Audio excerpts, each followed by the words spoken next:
Wow, okay. YouTube connected quickly. Nice. Okay. So, why is it just black on YouTube though? Oh, okay. All right. There we go. Just took a minute. All right. So anyways, let's just jump right into this. So, first of all, some of you are probably wondering, hang on, wait a minute. Didn't you already do a stream where you talked about sound design? Yes. Yes, I did. But here's the thing is that like these dev streams, I kind of really want them to be, I guess, sort of like a tutorial. Not really a tutorial, but I just want to talk about, I want to explain how I've done things so those of you who are watching might learn a thing or two. So, I didn't really explain how I made the sounds, and I think this is a good chance for me to explain that kind of stuff. So, that's why I'm doing another sound design stream again, which is good because actually I implemented this new mechanic and it needs a sound to go with it. So we'll be making a sound for that on this stream, I think. Maybe. Anyways, but before I go into that, I want to kind of do a recap on last time's rant. If you missed it, then what are you doing?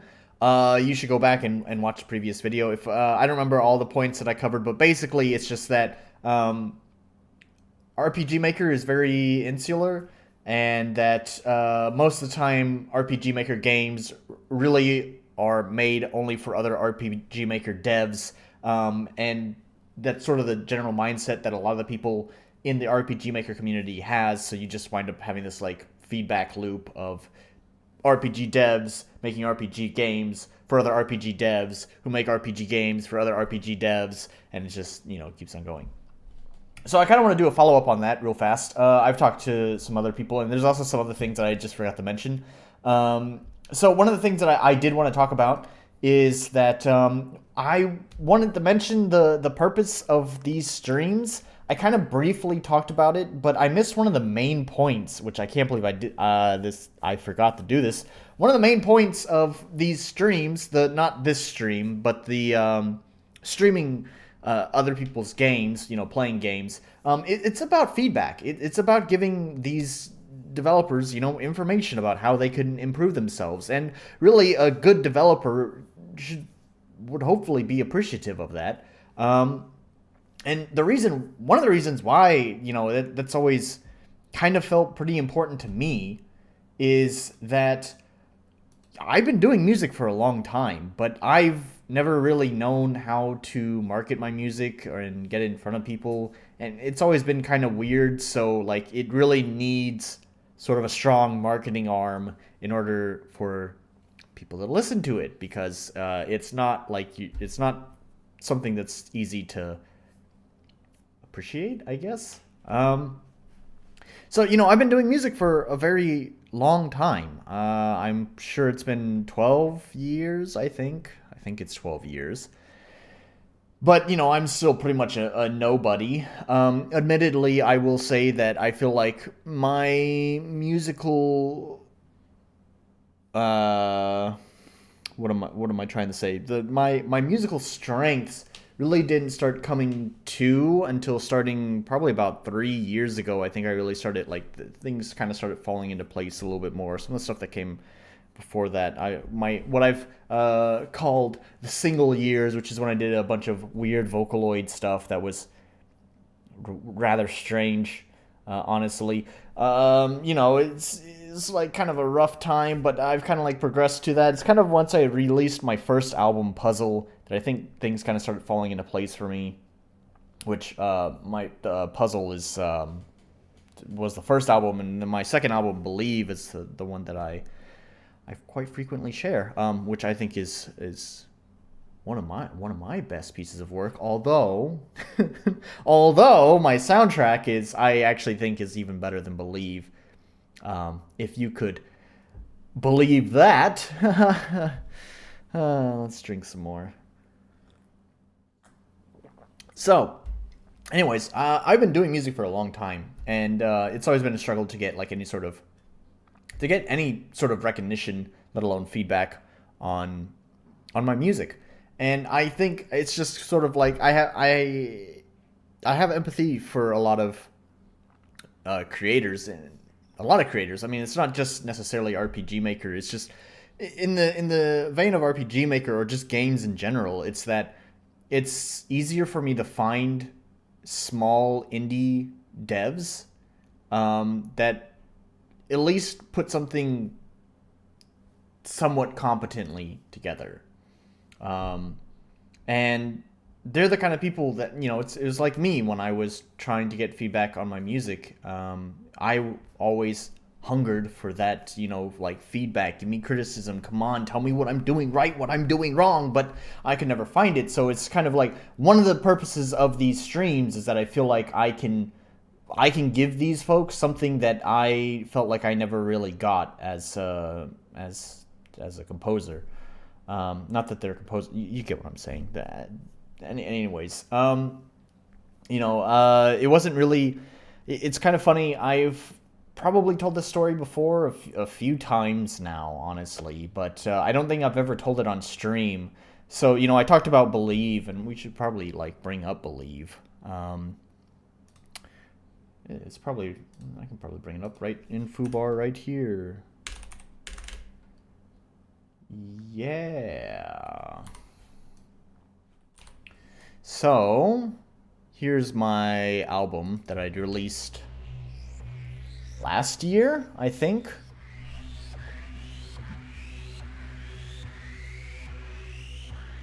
So here's the thing. Believe is a weird album. I'm not gonna beat around the bush on that one. I think it's very difficult to appreciate. There's been a lot of thought and care into it. There is a story to it. Everything was very carefully considered when I put this album together, sort of. I will admit that the transition from I think it's Spirit to Bless could have been more thought. Anyways, we're not here to talk about that. Let's focus on the story at hand. So here's the thing. So I spent a long time working on this album, right? It's only 5 songs. These are the main songs. These other ones here, they're just bonus songs. So the main album, it's only 5 songs we have right there. And I can turn it up just a little bit.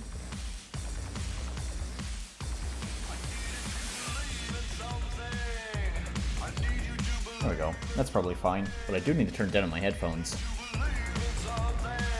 Okay, so I had worked on Believe for a very long time.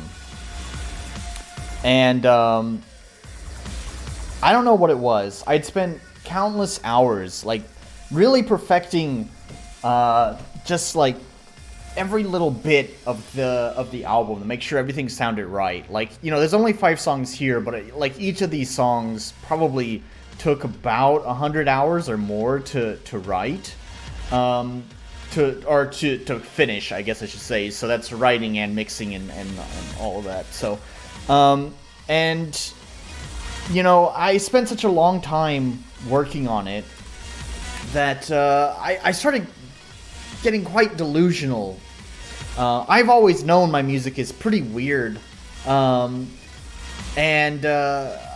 somehow I was convincing myself that by putting in all this work, you know, more people would actually appreciate it. You know, it felt like this album was way more than my previous album, Puzzle, and I mean, it is true. Like, obviously, there's a clear difference in amount of effort and quality that went into Puzzle and Believe. Like, Believe is a massive step up over Puzzle. But you know, I still thought because of all this quality, somehow I would get more recognition for what I did. And, you know, I released the album, and also I spent probably 3 months doing my fucking damnedest trying to figure out how to market this album. I had a number of sock puppet accounts that I'd use on Reddit to try to like create posts and bump them, and try on like various indie Reddits. But, you know, like, I don't know what it is about music, but it's just hard to get attention as a musician. You know, there's a ton of indie artists that would probably doing the same thing as me, posting their indie music on these subreddits, and then probably using, sock puppet accounts, hoping to get their stuff boosted. And no one cares. No one cares. No one interacts with any of it. And my story wasn't any different. Like, some of these indie artists were actually pretty cool. And it's a real shame that, just like me, they just sink. And no one knows who they are. And because I had deluded myself into believing that somehow, after putting so much work into this album, that somehow it would perform well, and it didn't, even despite putting... Oh, I just realized I've had... There we go. Sorry, there might have been an echo for a short part of that. Sorry about that. I just... Once, after spending all this time marketing, I don't know, I guess I just felt frustrated and just bitter and jaded because, I had spent all this time working on this album and trying to get some attention on it, and it never really came.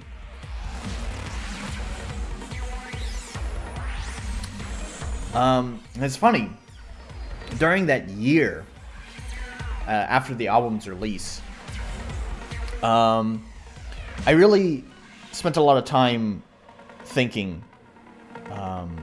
and one of the things I remembered is actually I had contacted a YouTuber, a musician, a composer, and a YouTuber. His channel was much smaller at the time. This was back during, granted, this was back during my Vocaloid time. So I'm honestly surprised he even gave my music the time of day, but he still listened to it. And being the pompous British asshole that he is, his criticisms pretty much cut right to the chase. It seemed like he didn't understand me, is how it felt. He's just wrong. And that's how I felt at the time. But then it was during this year, after I had released the album, that I had thought about... I remember that feedback he'd given me. It was, at this point it had been 2 or 3 years, maybe 4 years prior that he'd give me that feedback, but suddenly just came back. One of the things he'd mentioned to me was that I needed to stop spending so much time on individual projects and really start trying to spend more time on completing more projects. Not spending time on individual projects, but taking that time and spreading it across more than, like, complete this project, go to the next, complete this project, go to the next. You get what I'm trying to say. Go faster is what I'm saying. Stop perfecting everything.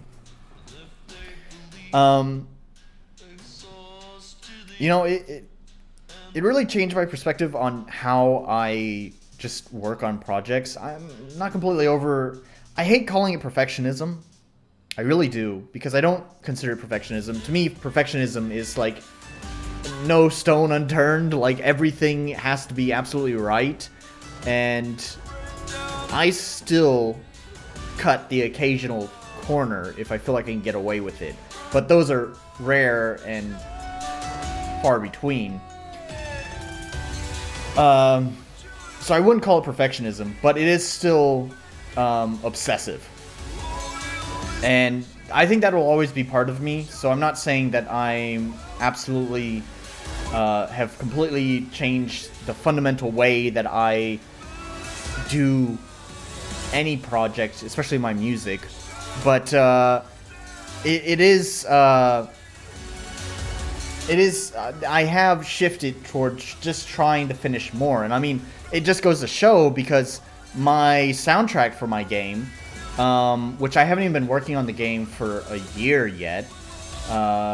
Hello, Fortuna. I am imagining mini hello means you're only here for a little bit. Gotcha. Which that sucks, because I actually needed your help. I was going to ask for your advice on some stuff. But anyways, to continue with the story, which I kind of lost my train of thought on.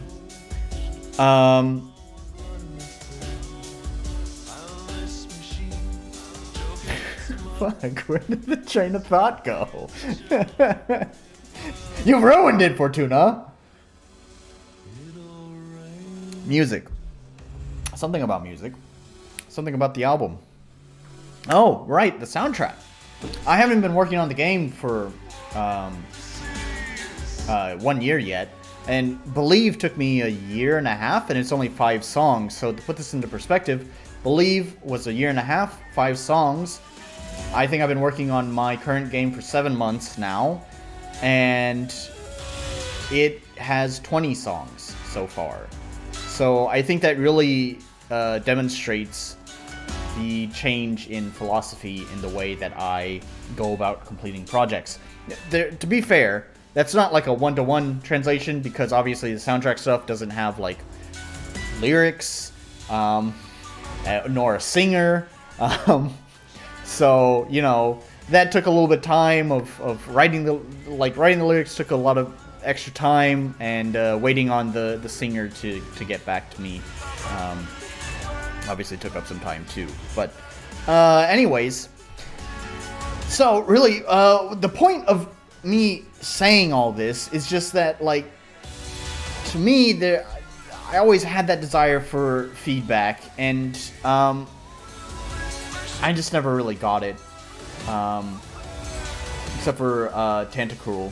That's the guy's name. Here we go. This is his YouTube. And we'll pause the music. So we'll pause the music real fast.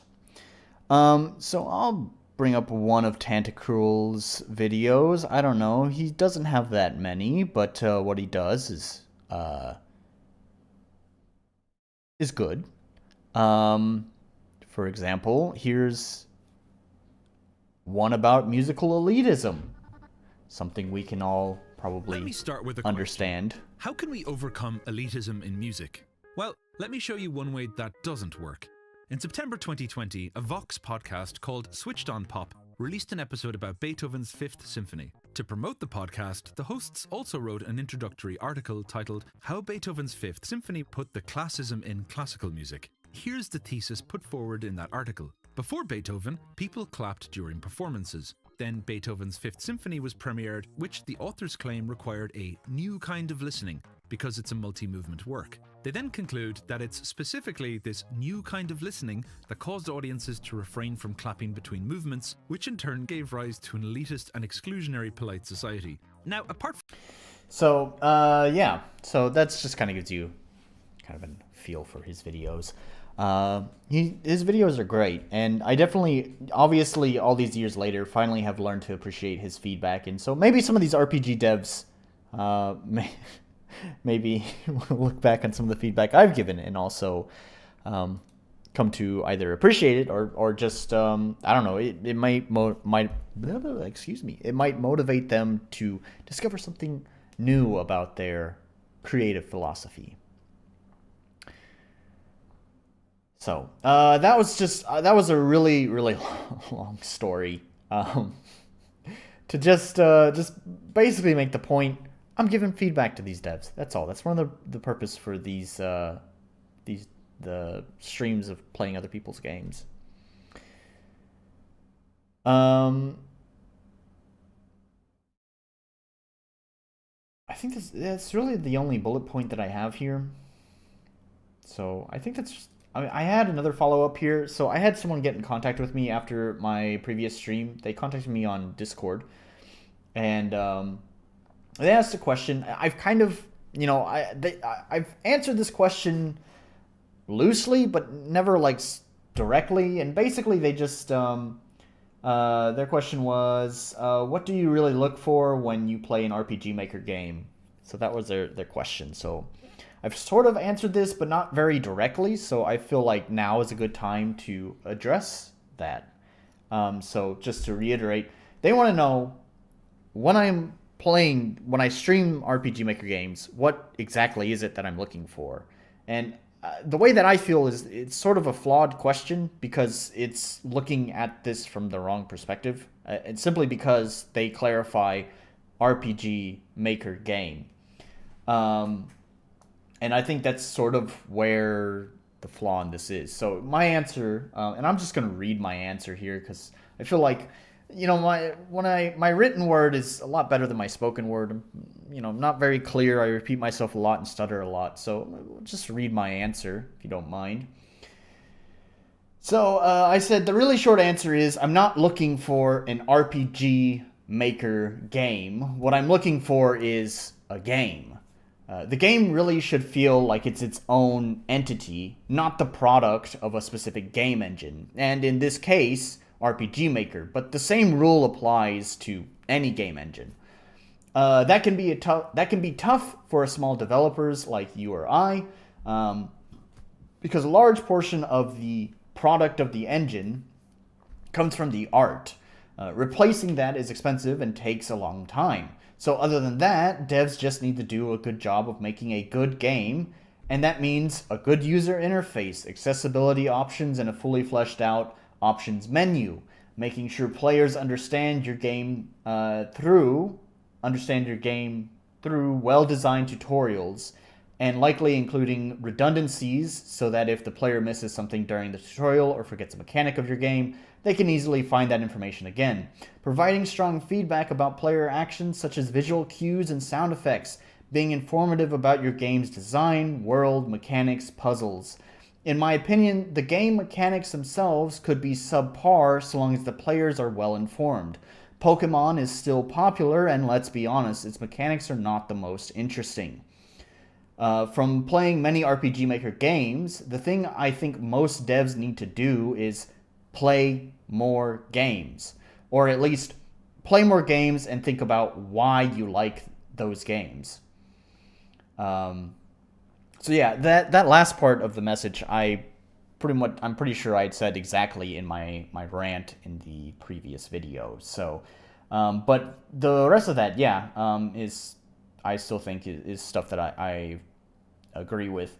To be fair, I'm fairly wordsy even in written form, and I know Discord has a character limit, so there's a lot more that can go into it. But basically, I think you could sum up all of this stuff. UI, accessibility, options, tutorials, information, and realization of the world. I think all of this could be summed up in one word, and that's just polish. It's going, they say that the last 10% of the project is the hardest part. And I think that's what sets apart like an indie game from even a AA game. Like any of these like ultra indie games that I play that are made by a single person that have the budget of a shoestring. I think what sets them apart is that they don't do that 10%. I'm not blaming them necessarily, because sometimes there's a reason why. But that's the difference there, is just that last 10% is doing the polishing. So, anyways, with that said, I think that's a nice recap on last time's rant. And with that finished, why don't we just go ahead and jump into what I want to talk about today. So before I even go into the sound design stuff, I need to show off some of the new mechanics. So I've been doing a lot of work, and last time I did a game dev stream, I figured that I would be pretty close to finishing up the cave. But I also remember saying, unless I get distracted by something else. Well, I got distracted by something else. I've sort of fleshed out the combat a little bit more. The combat system itself was a little bit basic. It was a little bit rudimentary. And I'm totally okay with that. But I just kind of wanted some sort of spark. Not a lot. It doesn't need to be anything grandiose, but something that just kind of gives another strategic layer to the combat.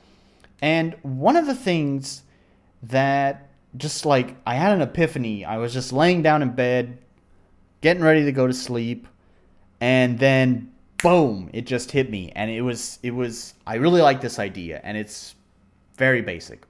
So I'm pretty sure I've explained my mechanics before, but to give a simple overview of all you need to know for the mechanics is I've taken your standard RPG Maker MP bar and have flipped it upside down. So your standard RPG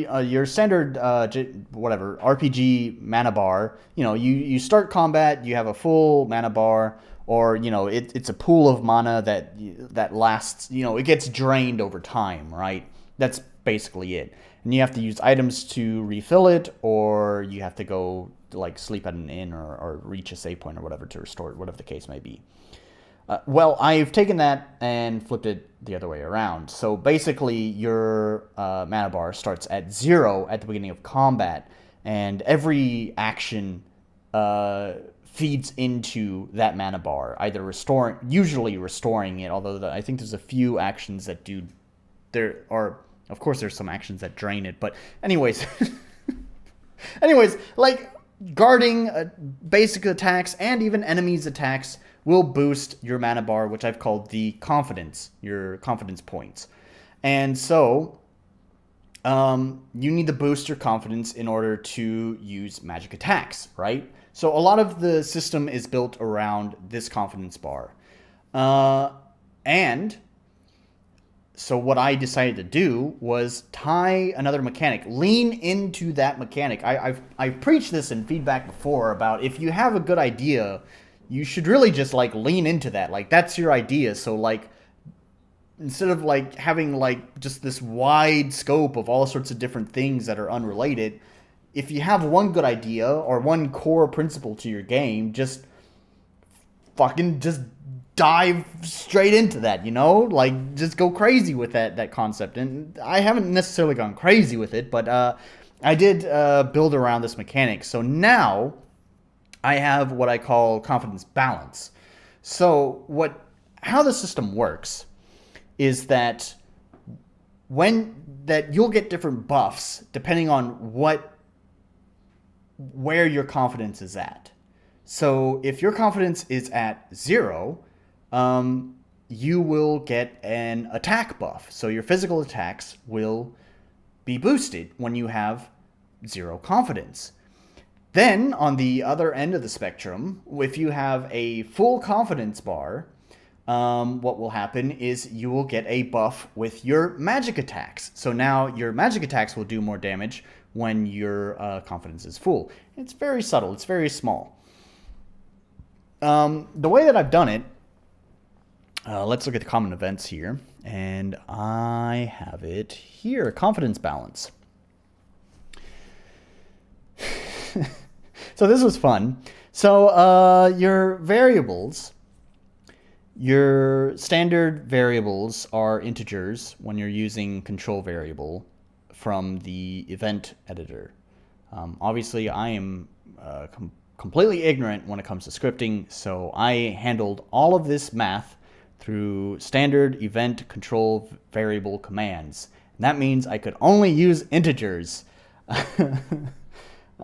So I had to figure out, how do you get percentages without a decimal point? Because obviously I can't do that. And I did some reading on, what is it called? Fixed point arithmetic, I think is what it's called, which mostly went over my head, but I get to feel smart when I get to say fixed point arithmetic, so I'm going to say that. I also got to make sure that's what it's called. Fixed point. It is fixed point arithmetic. Yes, indeed. All right. So I got to do some reading on fixed point arithmetic. And yeah, so anyways, so we have this function here, which basically checks the max confidence, so your total possible confidence, and then checks the current confidence, multiplies that by 100, and then divides the current confidence by the max confidence, and that gets an integer percentage. And so after we get that, now we can do our confidence balance method. I have something exciting about this too that I'll show in just a minute. But anyways, basically at less than 16% confidence, you will get your state, the bonus attack buff. And then at greater than 97% confidence, you will have your magic attack buff right there.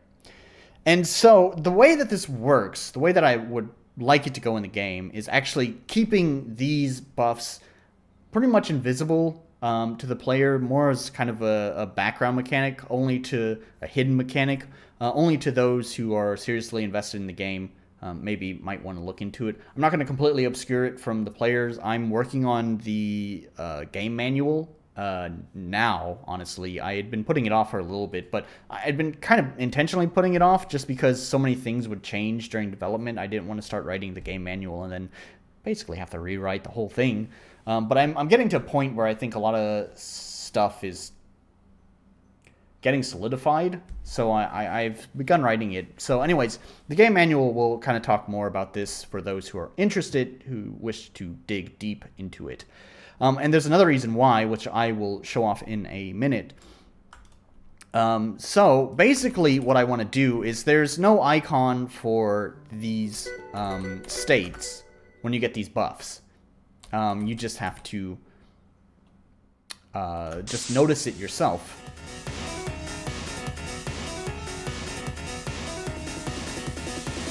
So, like, right now, it's hard to say whether I have the buff or not. But what we can do is we can quickly get confidence just by guarding.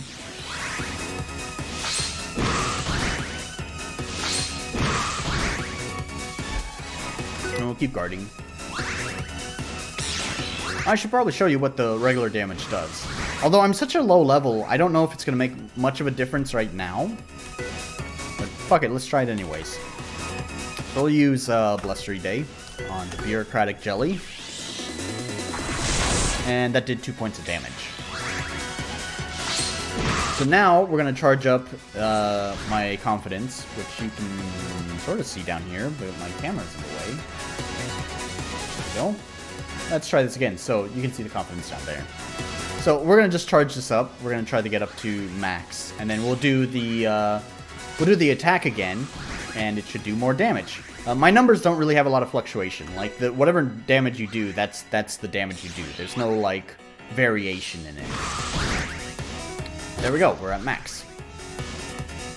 So, now, what I will do is we will do Blustery Day. So did 2. Okay, yeah, that's what I... that's what I thought. So, rather than, demonstrate it like that, why don't we just temporarily add the add a icon to it. So for attack we'll use my attack icon, and for magic attack we'll use my magic attack icon. There we go. So that'll just confirm that it is actually working. With the levels so low and the numbers so small, like, you know, it's not gonna actually make a huge difference. So it's not really until the player gets to a higher level. But you can see right now that I have the stack on me now. There's one attack stack. Attack buff, not stack. So if I do that, I do 2 points of damage. And actually, I think that is higher than normal. So we'll see if that gets removed. Nope, I still have it.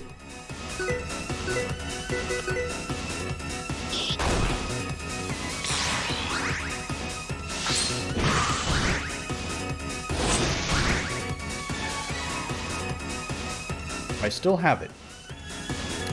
We're definitely over 16%. What's gone wrong here? What's gone wrong?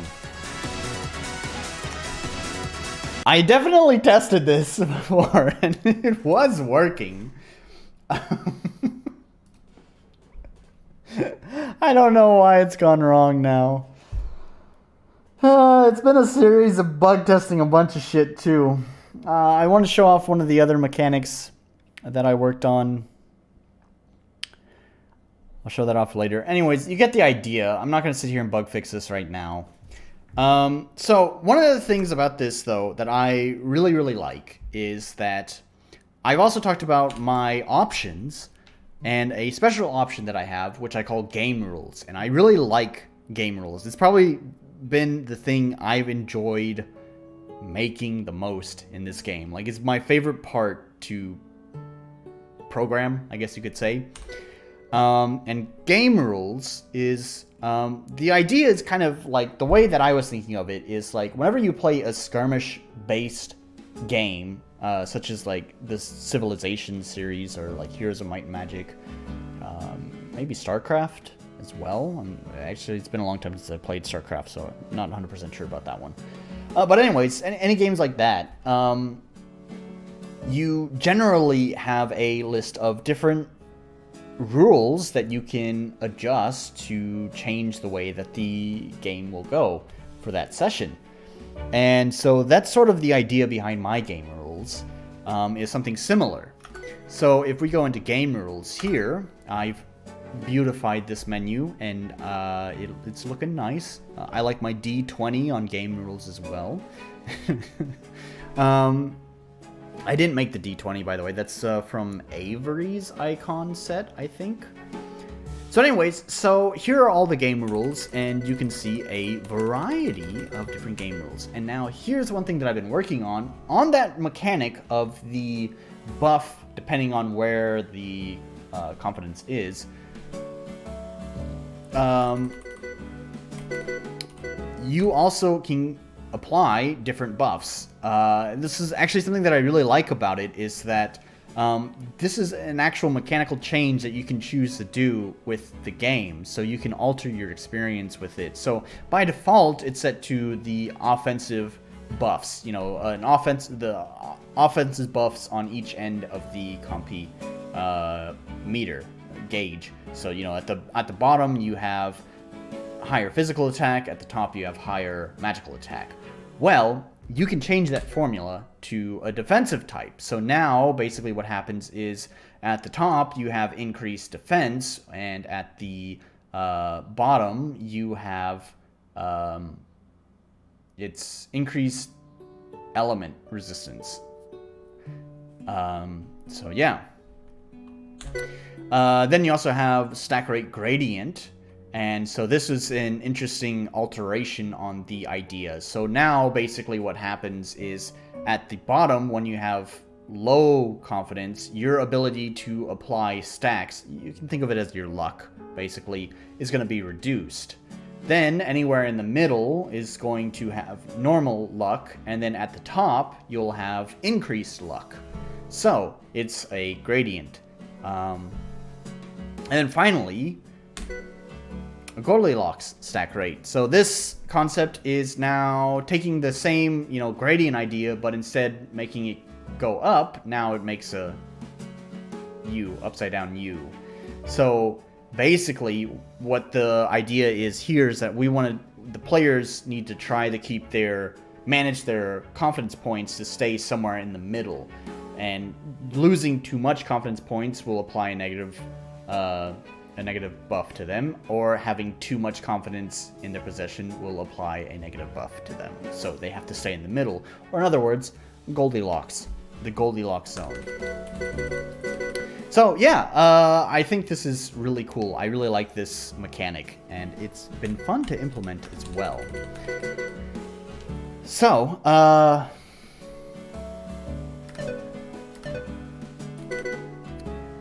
the other mechanic, I want to show this off before I go into talking about sound design stuff.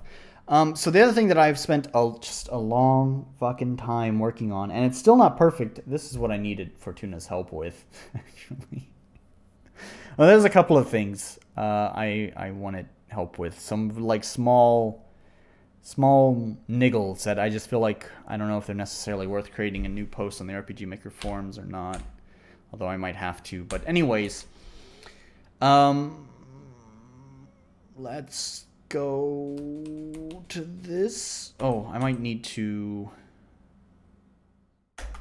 do that and that.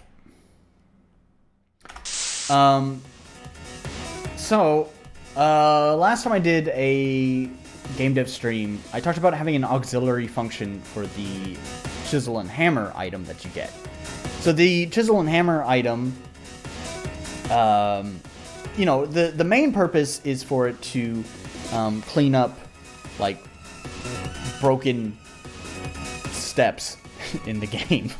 It basically acts like a key is the way you could think of it. There's an area that's blocked off. Use the hammer and chisel to break that thing, so now you can progress further.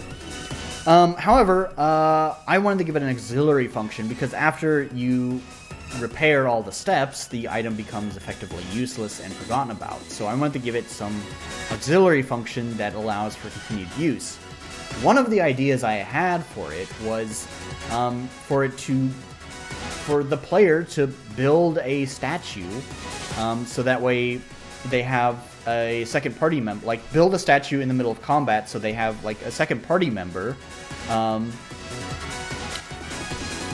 to help them, to take the heat off of them, to distract the enemies.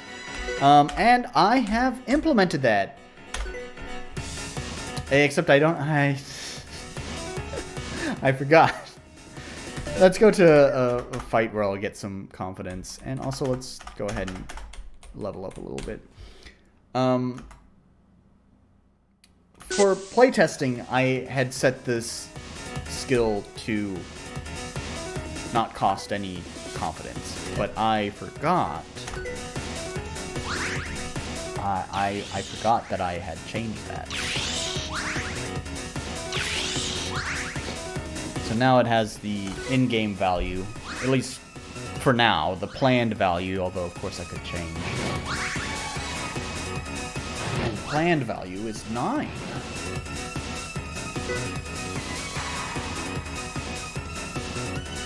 Hey, I just noticed, I don't have the buff on me, so the buff thing worked. The confidence balance buff. I don't know why it didn't work earlier. That's clearly a bug that needs to be solved. Anyways, so here we go. I've done it! Hooray! So now you can build a statue which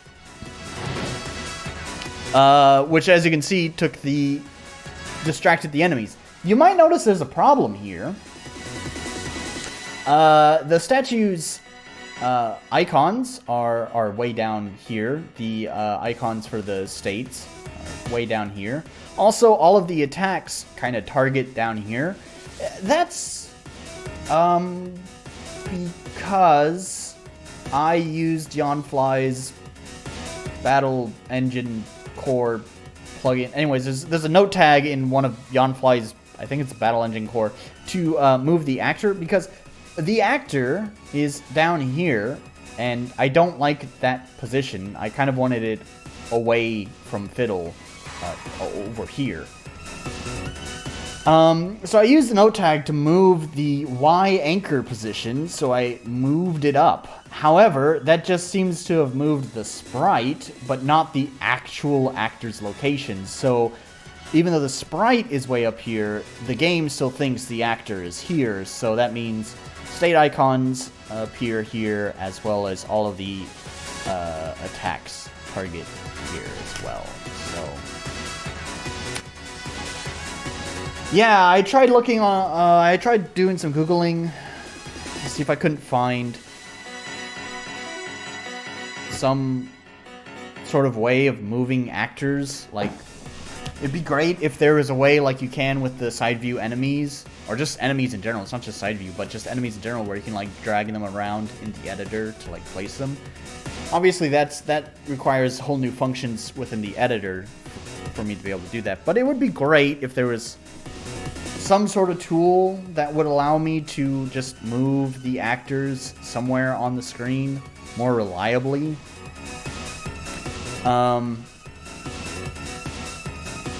Yeah. The other problem I have, which I was hoping that Fortuna would be able to help me with, but I guess it's not going to happen right now, is that also the state icons. The state icons are down here, under the player's feet, and this has tripped me up. Like, at first I kind of didn't care. I don't remember how they got there. I don't even remember if I specifically set them there. What I do know is that this came from one of Yonfly's plugins. Let's move that over there for a moment. I don't remember exactly what it's called. It's visual state effects. So this is Yawnfly's visual state effects. And it's the one that shows state icons on actors. And I was wondering how the state icon got here. I thought maybe it's in that plugin. There's a setting of where to put the state icon. Maybe at the player's feet or maybe above the player's head. But no, that's not a plugin setting. So I'm not sure how I set it here or if I even did it. One thing I did do was go to Yawnfly's page for that plugin. And I watched the video and I noticed that the state icons were above the actor's head. So I think that's how it's supposed to function, is have the state icon up there. So I don't know how it got down here, and I'm just not sure how to fix that. It could be some sort of weird compatibility problem with the plugins that I have. I certainly have a lot installed. My first guess was that it was going to be a problem with Synchrox State Stacker, because it also deals with states, and it's also been poorly programmed. So I figured maybe that's the culprit, but I did try disabling it, and the problem persists. So I'm not sure the source. Anyway, so those are the two problems. I want to move the actor and I want to move the state icons. One of the other things I would really like to do is actually just show more than one state icon at a time. And I actually have a plugin that does that, but it only shows the state icons in the window down here. And I would like it to show over their head, but now that I realize that the only way to get it to show over their head is probably with a whole brand new plugin, because it's Yawnfly's plugin that even shows the state icon here in the first place. That is not default behavior, which honestly I completely forgot that was not default behavior, because I guess that plugin has just been part of my game for such a long time now that I just forgotten that this is not typical RPG Maker behavior.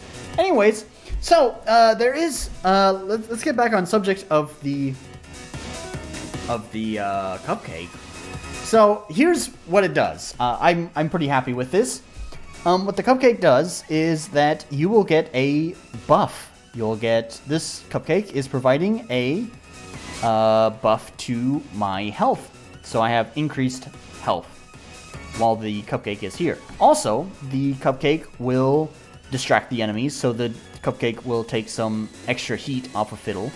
And so basically it reduces the amount of damage that you'll get, as well as you'll get a buff. Let's go ahead and wait until that cupcake dies. The cupcake has no other actions though, it'll just sit there.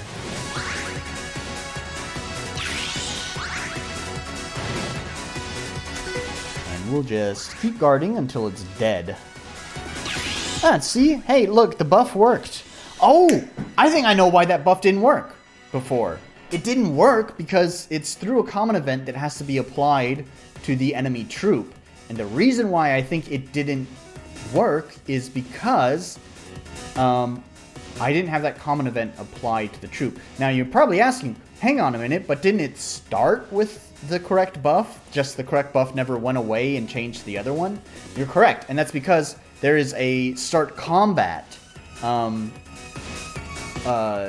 event that runs on turn 0. So the minute combat begins, there's a start combat common event, and included in that start combat common event is the same function for this, for the what I've called confidence balance system. So yeah, that's why it never got removed. So okay, problem solved. Anyways, let's go ahead and I'll do some healing since health is about halfway.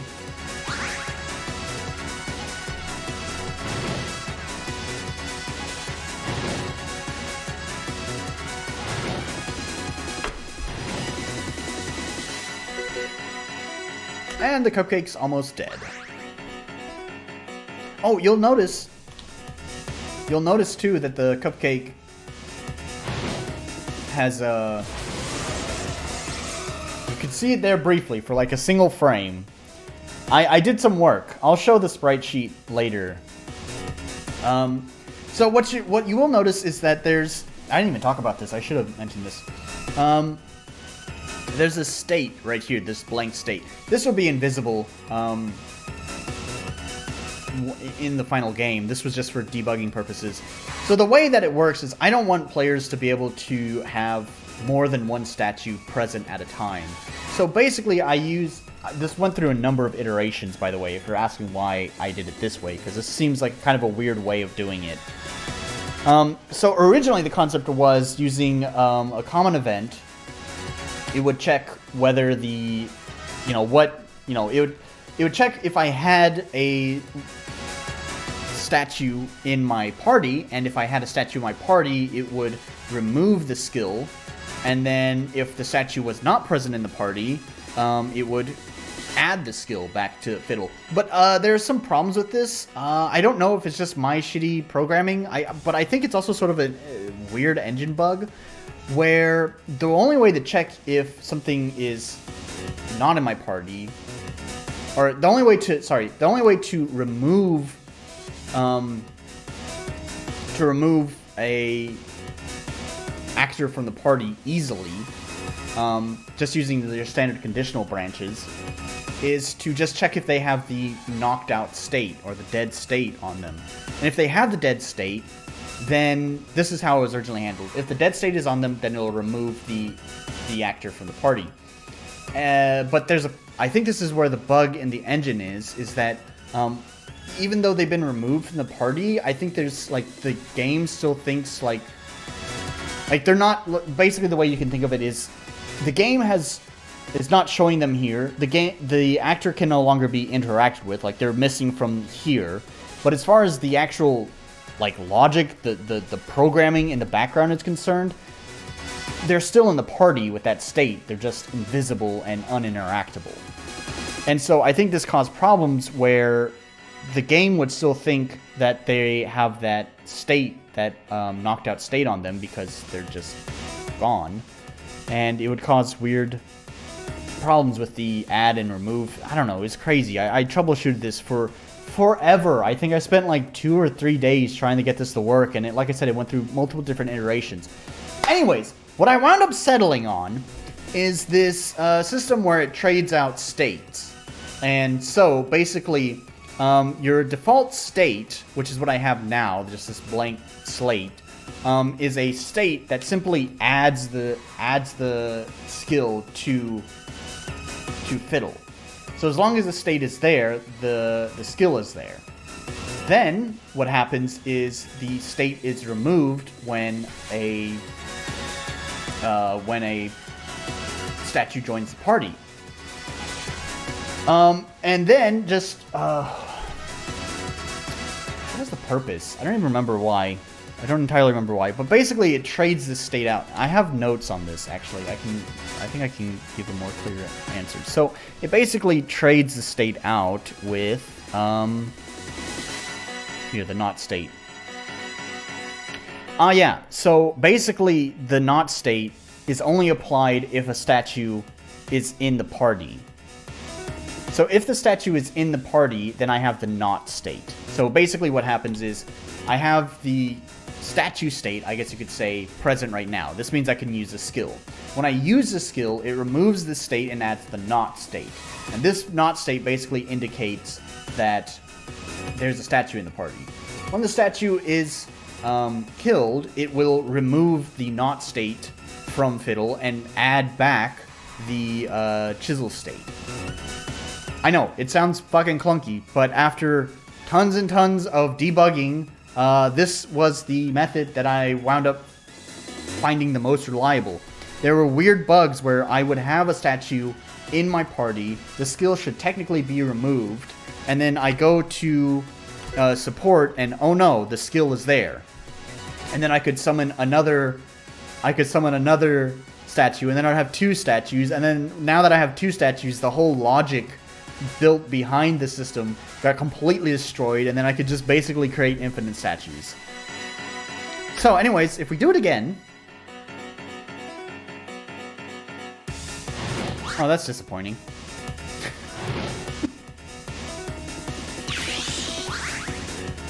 Well, god damn it! It's the cupcake. And you can see right now that there's the skull and bones, which just represents the not state. Like I said, those states will have invisible icons, so you won't ever see that stuff. They were just left there for debugging to make sure that it trades, like the handoff happens, to make sure that it actually trades those states when the states need to be traded.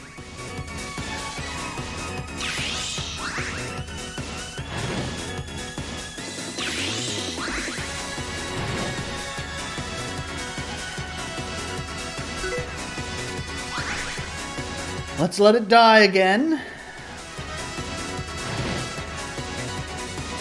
That's 5 stacks, so it should die this turn. Yep.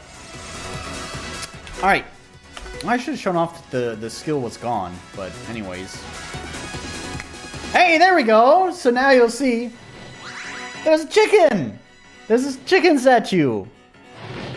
And so the chicken statue has its own buff. It has a luck buff, or in my game it's called stack rate, so it has a stack rate buff.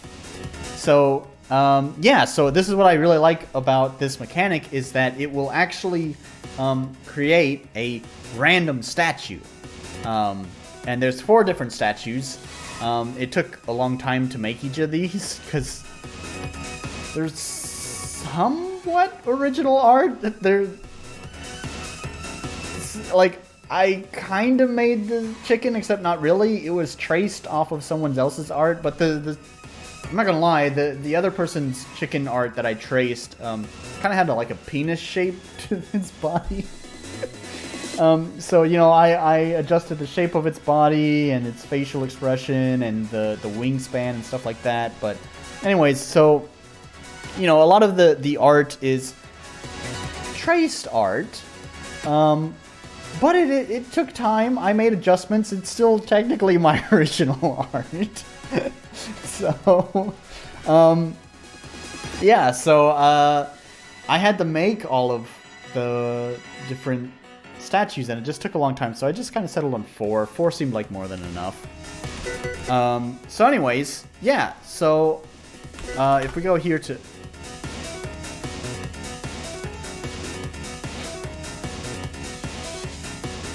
Oh, I think I know why it's there. This is actually something I need to fix. Somewhere, I'm actually not even sure where. Somewhere I have the skill being added to Fidel. Like, Fidel learns the skill from something. I think it might be from her class. I forgot to remove it from her class, so that's why it's there. But, hopefully this will work. I also have a edge case scenario. In the event that the player somehow has the skill in their skills list when they already have a statue present, I have accounted for this case, so hopefully this will work. If I do that,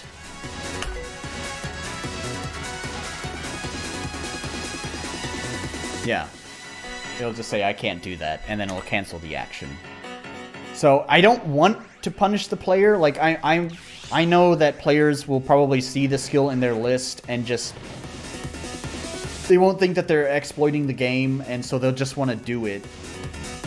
And I hate to punish the players for deciding to do that action and then just basically being told no and wasting a turn.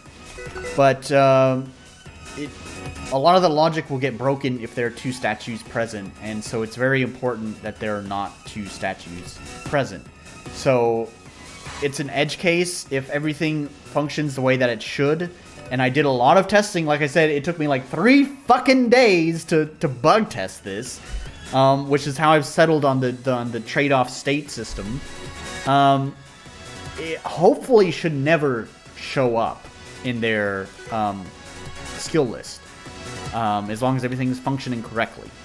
So hopefully that'll never happen. So anyways, we can take a look at the different statues. I'll just close this out. Go to there, game elements, characters, statue stuff. All right. So here we go. Here's the chicken battler. So you can see there's, most of it is just the same frame, but I took some creative liberties here with it. So when the chicken is hit, it'll do that. When the chicken is weak, it'll be all cracked, and when the chicken is dead, it'll collapse into this pile of rubble here. And then we have the cupcake battler. So here's the cupcake. So again, you have the cracked version of it, and then when it gets hit, it has like icing flung off of it. I don't know, I couldn't really think of too many creative ways of demonstrating hurt. And then of course when it'll crumble into this pile here, and it has a little cherry in there. Here's the other one, which is a Fidel statue. So it's obviously a statue based on the character. So again, we have the one in the weakened state, it's cracked. When it gets hit, she'll make this expression here. And then down here, when the statue crumbles, it'll just be her hair. And this is actually her shoe, this one right here, but it's also been flipped upside down. So, and then the last statue is the fish. So, forgot, yeah. So as usual, there's just a cracked version of the statue when it's weak. When it gets hit, it'll have the surprised eyes, and then when it's dead, it'll be fish bones. So, yep. So those are the statues. All right. So let's work on sound design. Let's talk about that. Finally getting to the title of this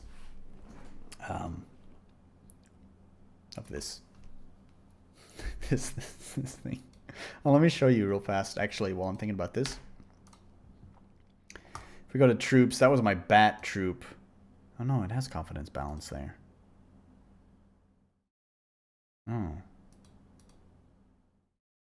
Why did it not work properly? I know the game has problems with running sequential common events sometimes. I wonder if that's, or the engine has problems with running sequential common events. I wonder if that's it. I had already considered embedding the confidence balance common event into the chisel common event. But I might need to do that if that causes problems. Also, while I'm thinking about it, let's check the actor class. It's going to be alt curve. Yeah, it adds the skill there. So let's just remove that. That'll fix that. Okay. So now let's talk about sound design. So I have Reaper open here. This is my second sound effects project. Obviously, there's a lot of different sound effects here. And these projects tend to take a long time to load because there's so many different effects in a single project that it just takes a long time to load. So the other one probably has 100 sound effects in it and was just taking way too long to load. So I decided, let's create a new project for the rest of the sound effects. So anyways, so what I want to do is, what I'm thinking, so I want to create a sound cue, a very short sound cue for the confidence balance system that I talked about. So this is the system where a certain buff is applied depending on how high or how low your confidence is. And so what I had in mind is that I was thinking that for the attack buff, we'd kind of have like a metal clang, kind of sound like a sword kind of thing. Since I'm using my microphone right now to stream, I can't do this live for you. But the idea of what I was going to do was take like one of my kitchen knives and maybe a pot, or if I can find something else metal, I'll just kind of like quickly drag that across there, and that would create a nice shing sound. And I was thinking of doing like a shing ting. So I would just drag the knife across to get the shing, and then probably slap it down on the pan to get a ting. So and then I'd probably record those separately and then just kind of move them in Reaper to help get the right timing on that, because we'd also want it to be pretty snappy. So, you know, we're looking at like less than probably a second for the whole thing. Shing ting. So like I said, I can't really do that one on the stream because that requires using my microphone to record, but currently my microphone is being used to stream, so can't do that. But, however, on the other end of Comp is the boosted magic. And so what I was thinking is kind of getting a magic, or it should be a rising. That was kind of like a falling sound. We want a rising sound. Something like that. And this is going to be pretty easy to create. I'm going to show you how I create this process, or how my process of creating something like this. For example, what is this sound? I normally label these and I didn't. Let's just take a look. What is this?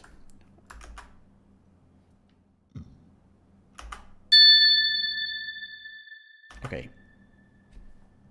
That's something different. Where's one of... Ah, here we go.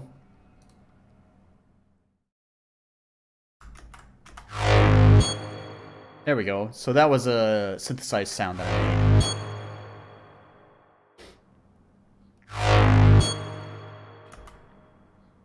We can look at another one. Charge. And loop. And impulse. There we go. So those are all different sounds that I designed. So we're going to do something kind of similar. Those are kind of dubsteppy. I'm kind of surprised I don't have a noise-based one. Is this maybe this one? Dead mob. I think this is noise. This scream is definitely. Yeah. So we're going to do something like this. So this is using white noise. If we look here, you'll see, so these are my oscillators right here, and you can see they're all turned off. It'd be a blue dot there if it was turned on. So all these oscillators are turned off. We're just using noise, and we're going to do something like this. So let's go down here, and I'm going to use Massive again.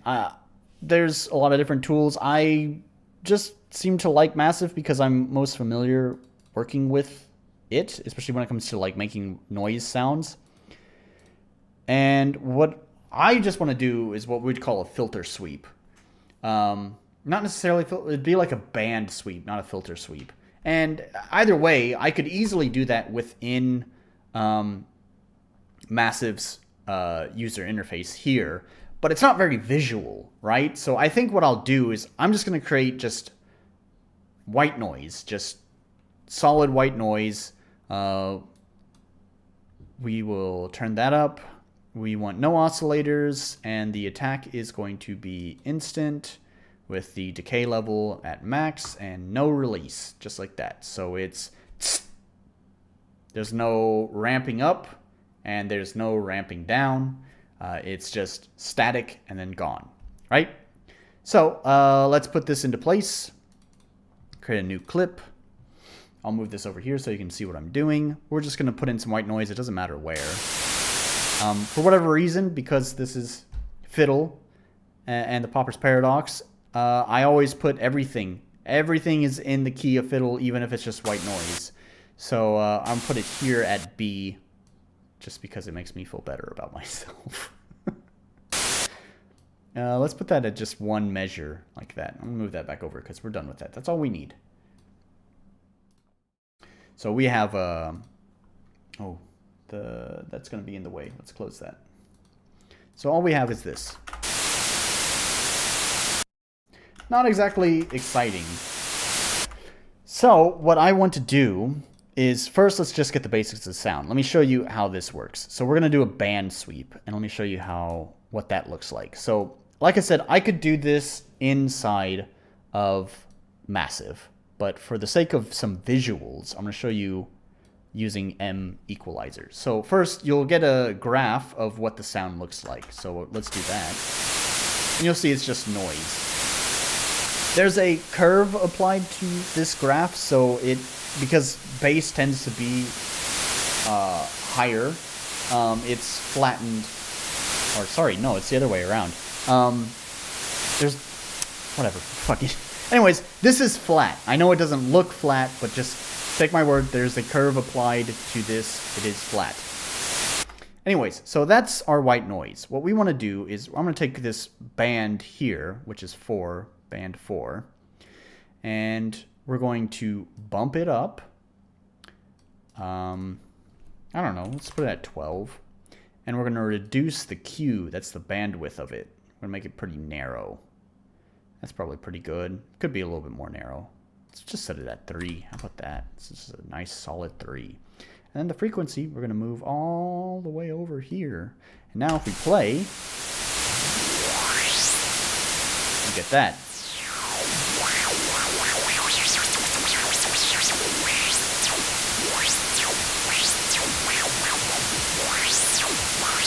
Right?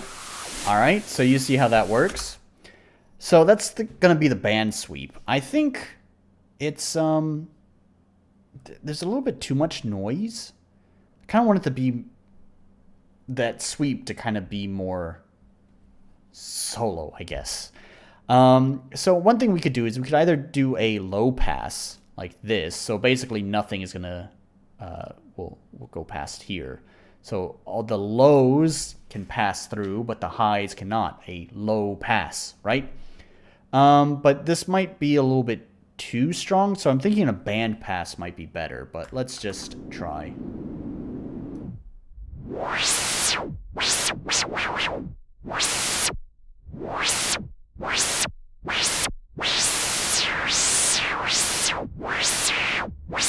I don't know. We really increase that. That's gonna clip. Let me flip my headphones.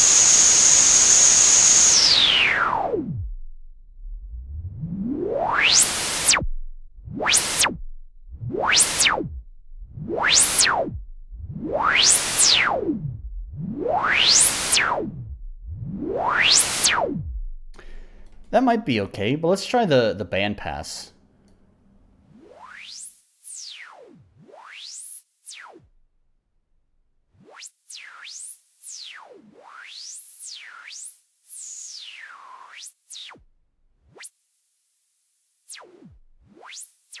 Yeah, I don't know. I kind of liked it better with the low pass.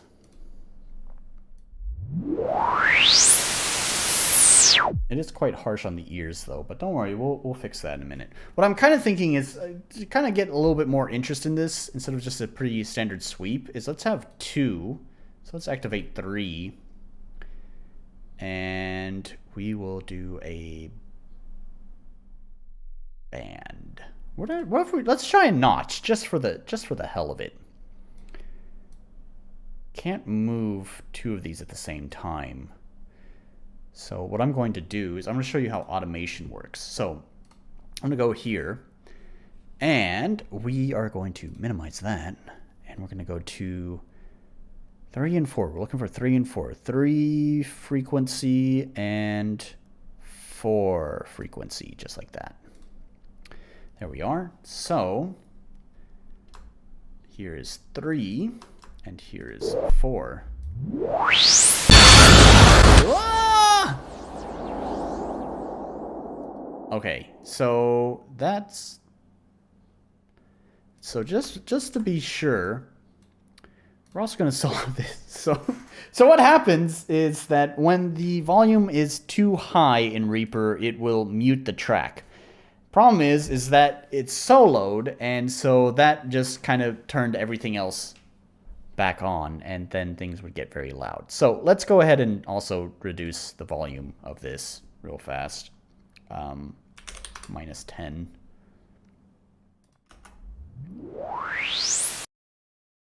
it still muted it. All right. One of the things we can do is add a clipper. And we'll also reduce the volume some more. It's really fucking loud, I guess.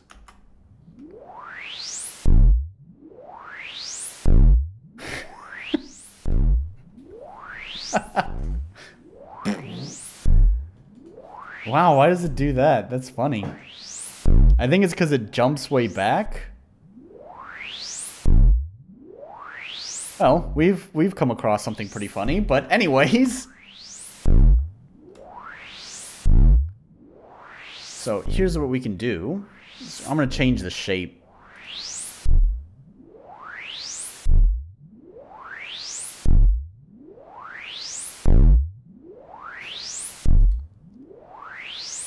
Oops, that's not right.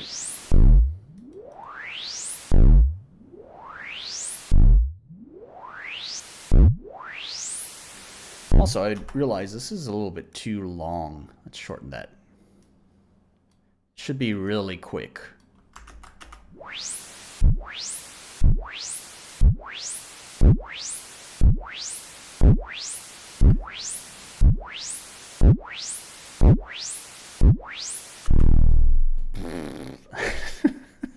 Funny. I don't know why the bass just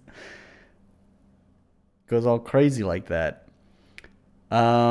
Anyways, what I want to do is I'm going to lower this to like, yeah, let's put that at like, let's put it at 10,000. And I want this to follow like right behind it. So I actually want it to have the same shape. So let's do it at fast end for both of them.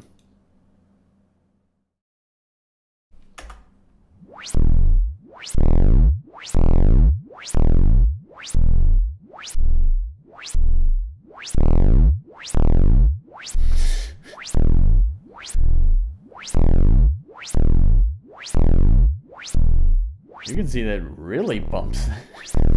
Why does it do that? What we can do to fix that is, let's just put a high pass. So we'll put a high pass there. Let's put it at like, I don't know, 45. It doesn't give a shit. It's just because of this nutso bandwidth on 4.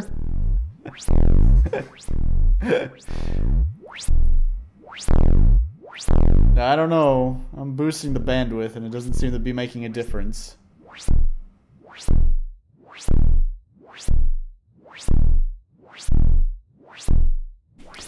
Yeah, it's not much of a difference. Well, anyways, for this one, I actually kind of think the notch is not really doing it for me. So let's do a peak.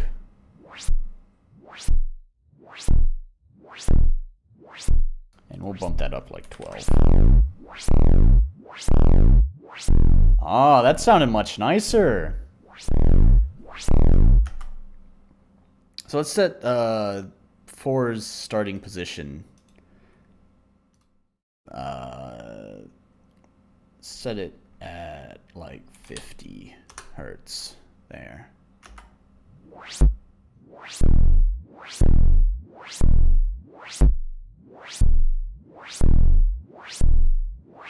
Yeah, that nutso bass is still crazy. That probably won't be there. Here's one thing that we can do. So my attack is instant, right? So it starts immediately. Well, let's change that. Let's just nudge it forward a little bit. This is still going to be a really short attack. Because this, by the way, this knob goes logarithmically. So like the very beginning of it is only very minute adjustments, but it's definitely once you get past the halfway point, those adjustments start to become really high. So right here, we're adjusting in a few milliseconds. So that's probably good right there. Hopefully that'll make the beginning a little bit better. Never mind.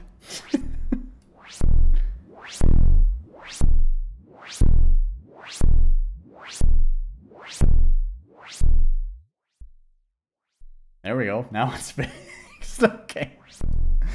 All right. That probably... Okay, it probably won't be there. Yeah. So in the actual render, that won't be there. It's just because the playhead is jumping back, and that's what's causing the problem. But in the render, obviously the playhead's not going to jump back like that. So that's what it's going to sound like. However, for the sake of all of our sanity, I'm going to put a high pass after all of this is happening. So hopefully that clears it up a little bit? Question mark? Let's like, yeah, do that. A little bit. It's not like shaking the earth anymore with its bass. It's not...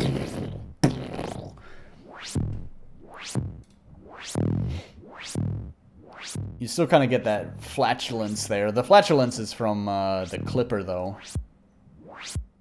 It's almost a good bass. It's like some deep house. Yeah, man, that's a good kick drum. Maybe we'll back off on the clipper a little bit. It doesn't help. In fact, I kind of feel like that made it worse.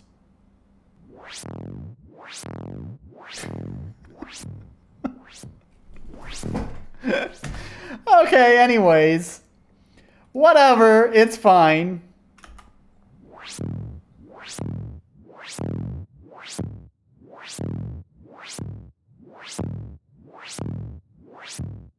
Okay, so what I'm going to do is we're going to open this back up again. You don't need to see it. I'm just shortening it, shortening the length like that so that it stops right there.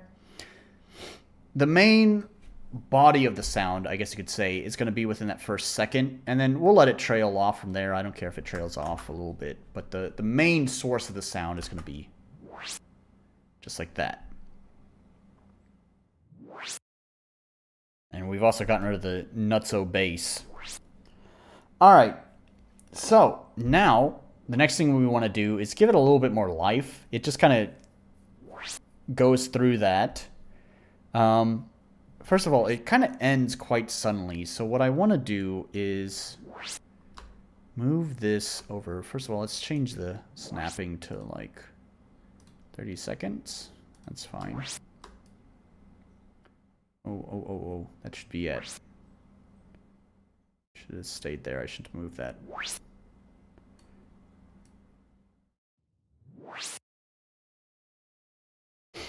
And in Massive, what I want to do is add some release to it.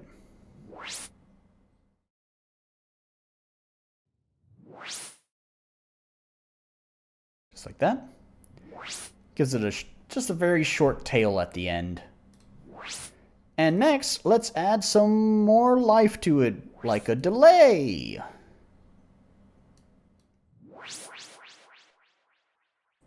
Do a ping pong.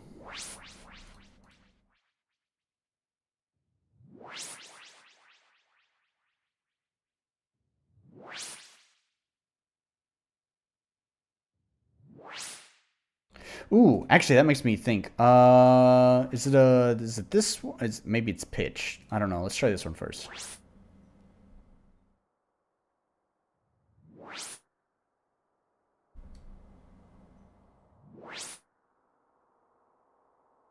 Okay, no, that's not it. Okay, so pitched.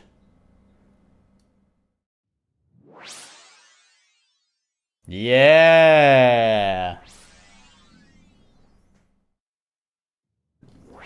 That's pretty cool. How about 3 semitones?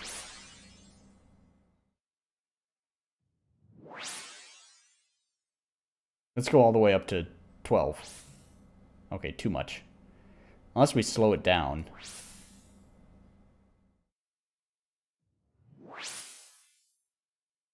Yeah, I don't know. I kind of liked it better at 32.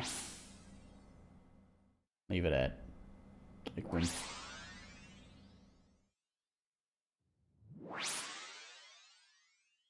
Yeah, I like that. That's cool. Let's add in some of this drive. And some diffusion.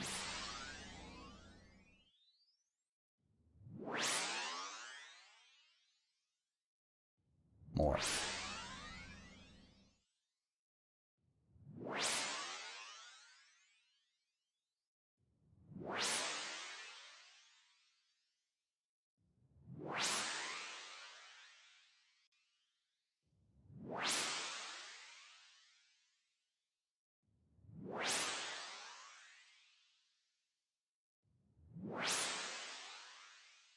Maybe a little bit too much feedback.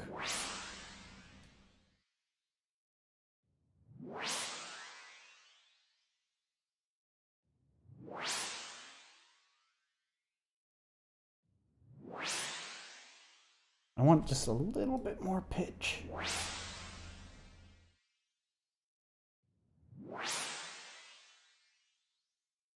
That's pretty good. Yeah, I'm pretty happy with that.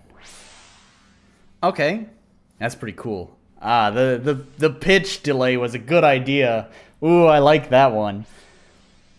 Okay, and then next, this is, I guess you could consider my signature. It's not necessary, but I apply this specific reverb to all of my sound effects. It's just very spacey, but like you can find a lot of spacey reverbs, but their tail is so long. Like the tail on the reverb extends into infinity, basically. This one's still a pretty long tail, don't get me wrong, but it still has that like airiness, but without a super long tail. I really like it. There's also like some slight modulation in it. It's good.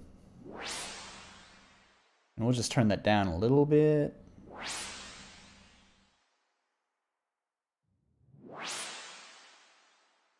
All right, I think that's good. So we're going to keep that reverb at the end there. And using this one, let me teach you the secret technique to all sound design, all modern sound design.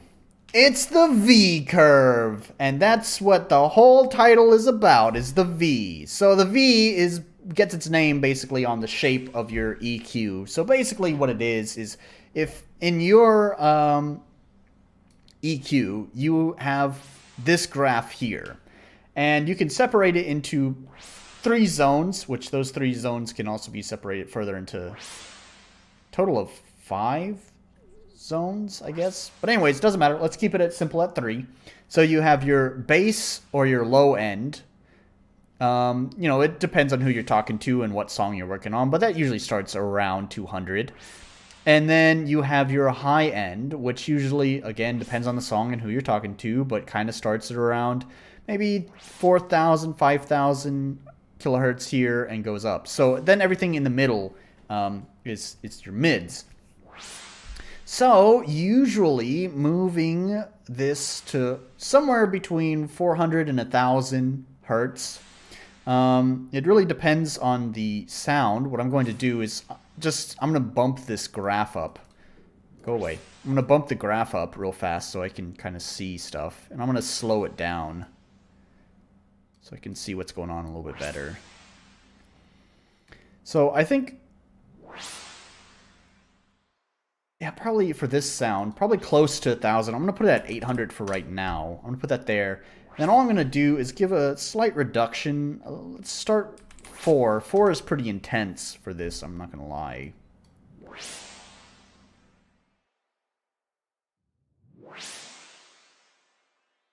Yeah, that's not bad. It's here before. I don't know, I think you could kind of use more. So, how about 6?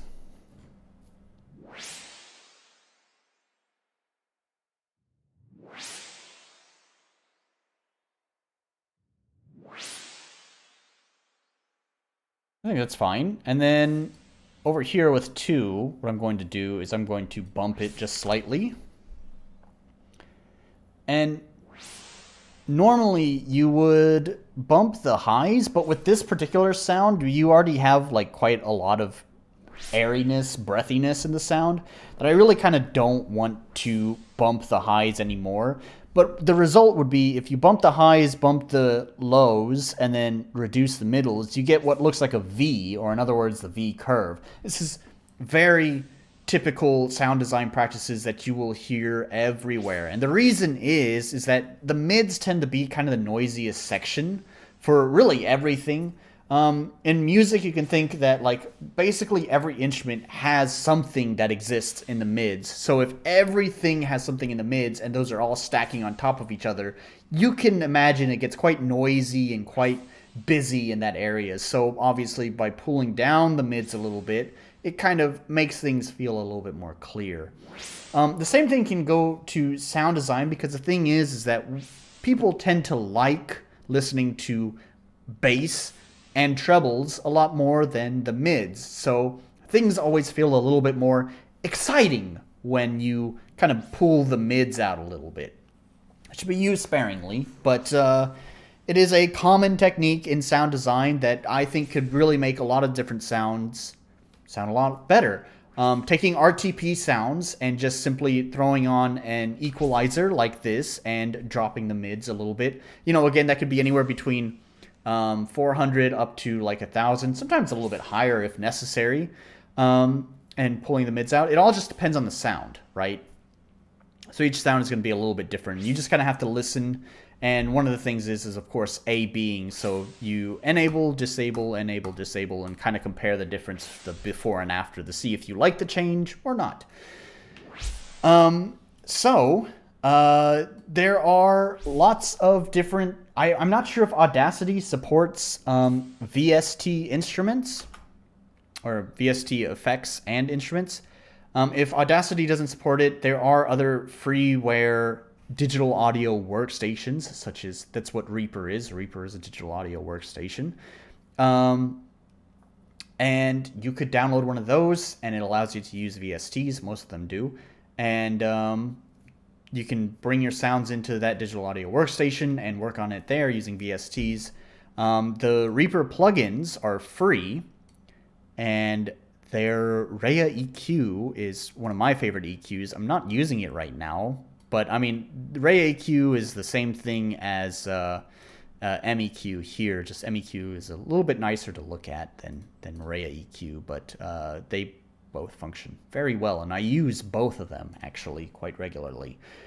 Reaper itself is not free. I am ashamed to admit I am still using the evaluation license. I promise, Reaper devs, I promise, one day I will buy your software.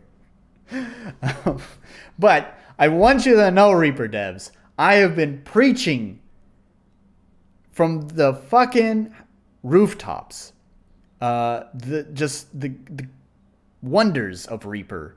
So even if I personally have not netted you a sale, hopefully my preaching has gained you a sale from someone else. Net? I don't know if anyways, you get the point. So anyways, Reaper is not free. You need to buy a license. I know I haven't. Please don't harass me about it. I promise I will one day.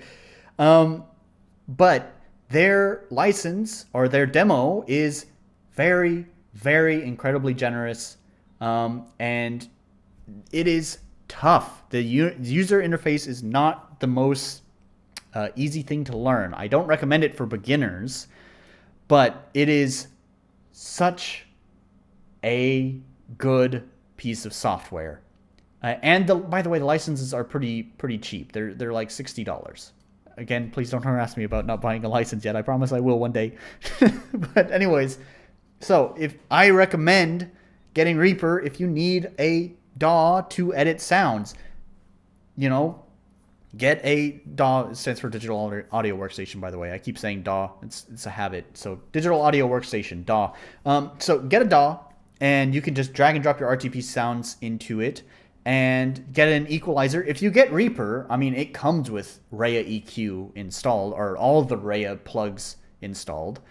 So then you can just use that right away. But all of the Rhea plugs are free. So even if you are not using Reaper yourself, and you're using something else, you can still download the Raya plugs and use them to edit things. Also, I've been using MEQ. It's also free. You can see here.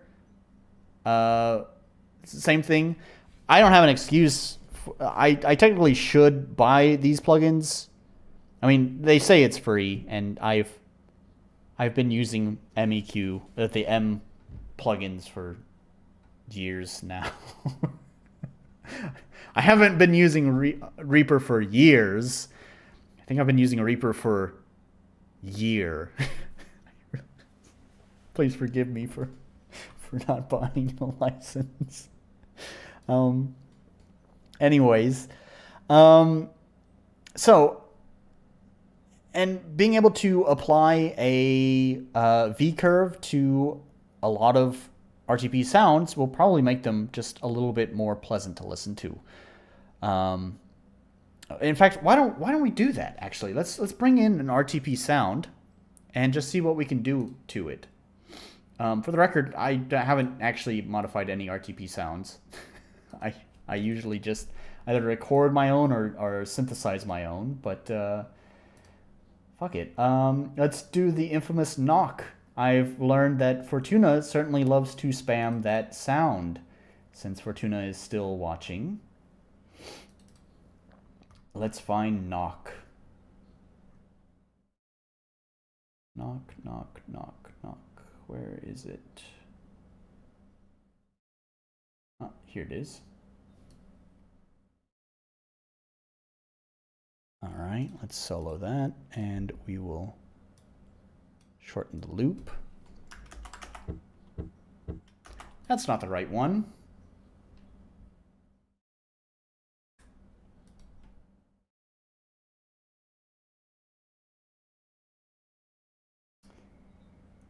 It sounds more like walking, isn't it?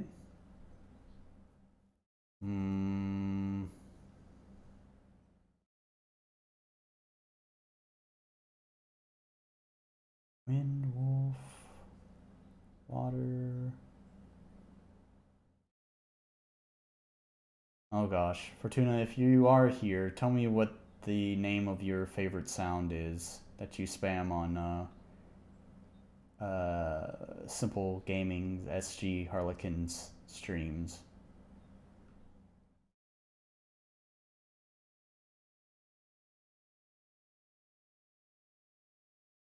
Is it one of the moves? I bet it's one of the moves.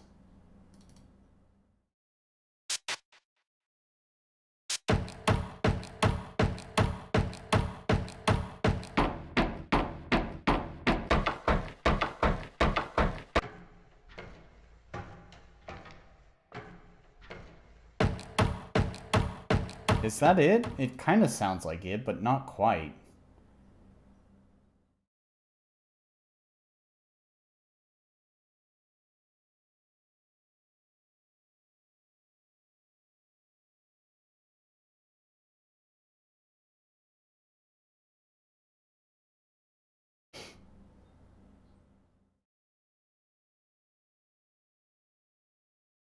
Oh gosh.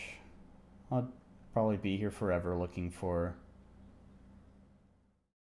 that exact sound. So I might just have to pick something else. How about, okay, so there's one that I really like to use, actually. I kind of like the sound, but I don't want it necessarily to sound like RTP. Let's find out exactly what sound it is. If I go to animations, I think it's drain.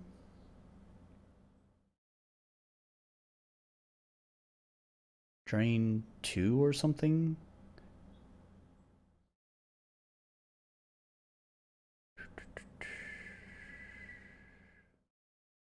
Power down, not drain.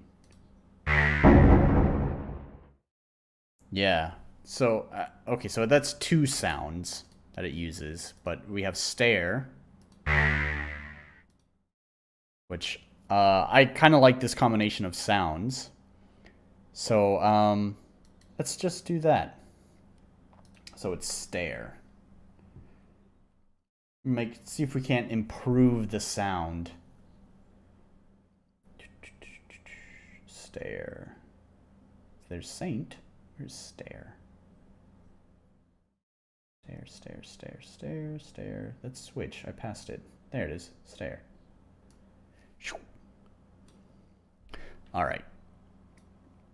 So, let's give it a listen.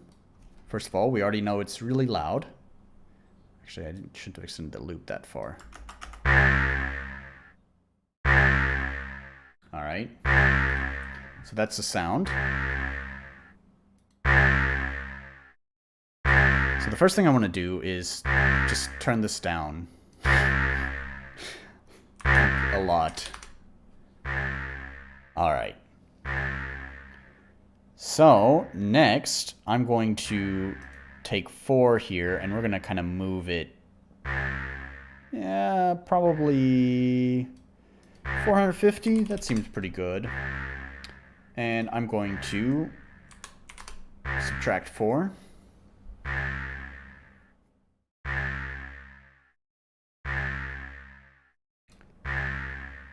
And I'm going to high pass this a little bit. Cut it off at around 40. And here, we're going to boost the bass. Yeah, right around 100.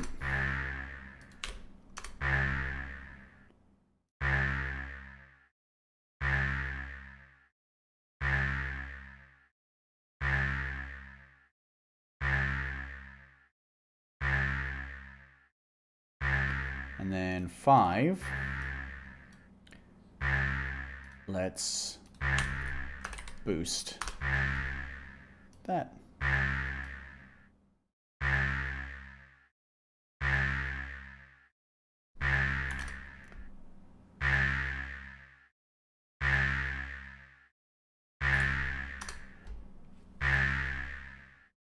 It doesn't really have a lot of trebles way up at the top.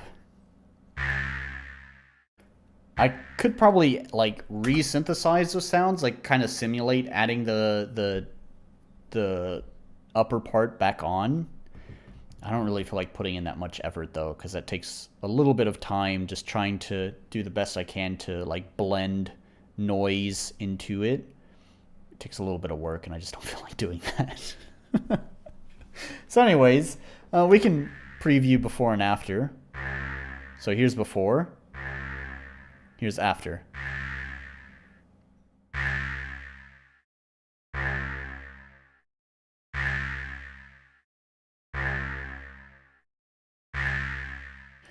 I like it.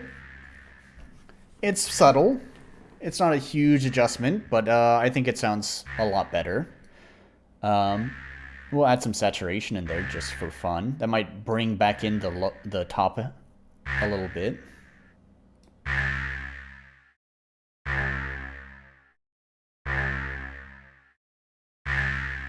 Yeah, all right. And what else can we do to this sound?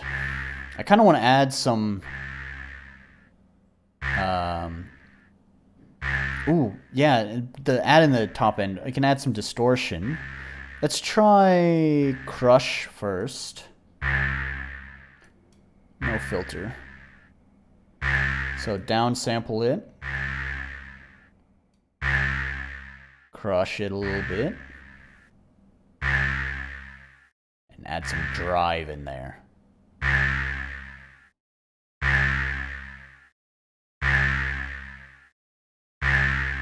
Let's move this. Ooh. It's getting crispy. Yeah, we need to... Yeah, there's something up there way, way, way at the top that we need to get rid of.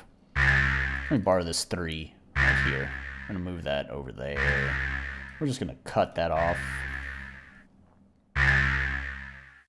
I think this 6 doesn't need to be boosted so much anymore. Like, we'll just put that at 0.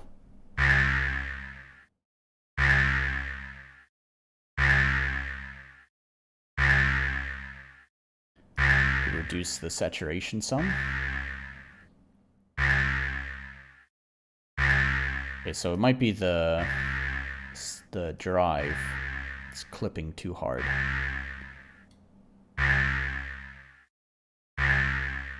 Is it the crush? No, I just hear it now. It's just there.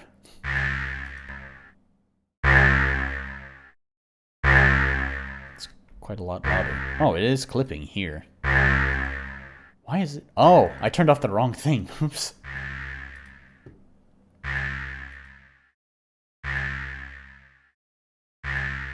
I guess that clipping is just there. I didn't even notice that.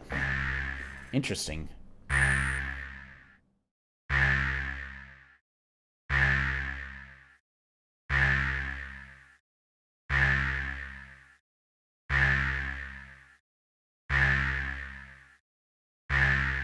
We'll just set that to 0.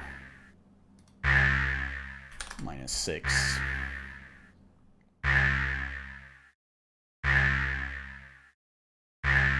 Yeah, it's not a huge improvement.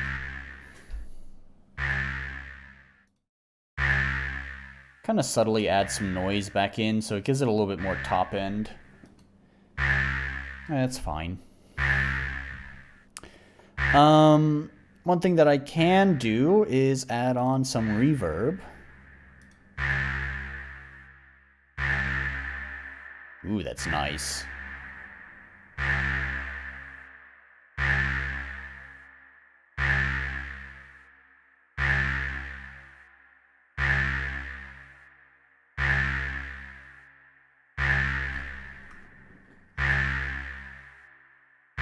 Alright, this can get loud again, because I'm going to return this back to its close to its original volume. Not exactly the original volume. So like -4.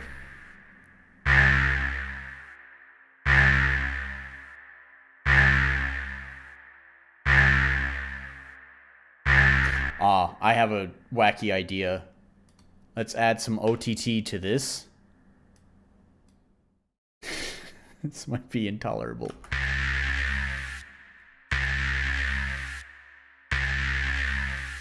Ooh, that's spicy. Ooh, that's spicy.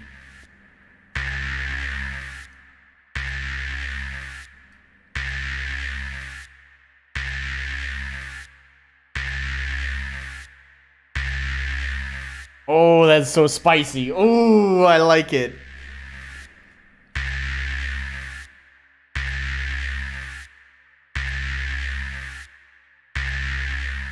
Let's bring back the original a little bit. Not quite that much.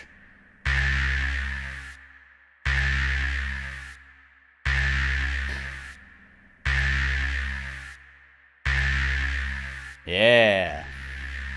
All right. Let's return the original volume, so watch your ears.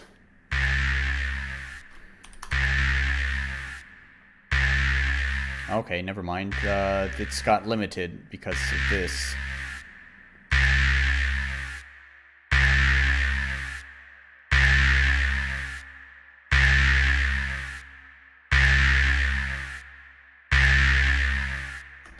Okay. Now, let's check the before and after. So here's before. Here's after. Ooh, that's spicy, man. Oh, I like throwing OTT on there was a good idea. I'm having some good ideas with this sound design stuff. Throwing the pitch delay on the magic sound and throwing OTT on this. Yeah. That's good.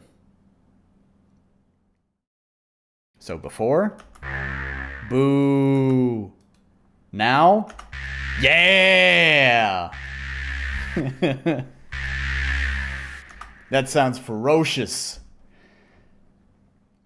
So there we have it. I still kind of think maybe the top end is actually a little bit too harsh. So I'm going to throw Ray EQ on here. Give it a gentle little nudge down in the top end.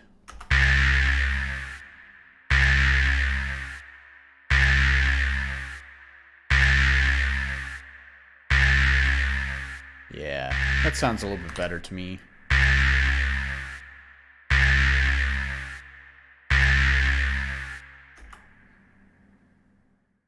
I woo.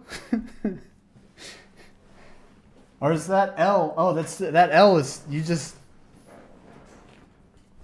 Whatever, Steph. Nice to have you here. Long time no see.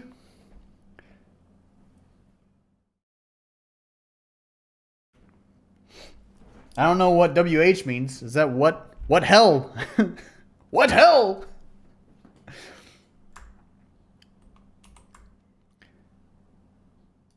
What's hanging? It could be.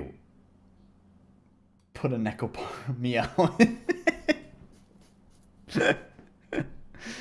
Can I even get a sample of that? I don't even know what the Necopara meows sound like. Necopara meow?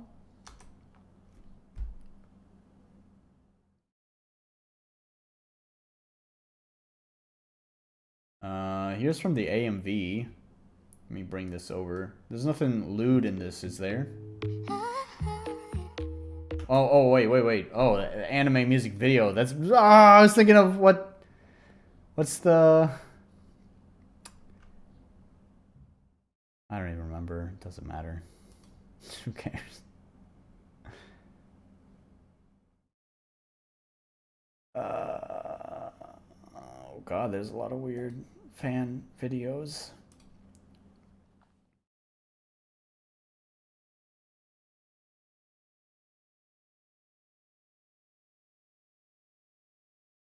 Well, I'm a.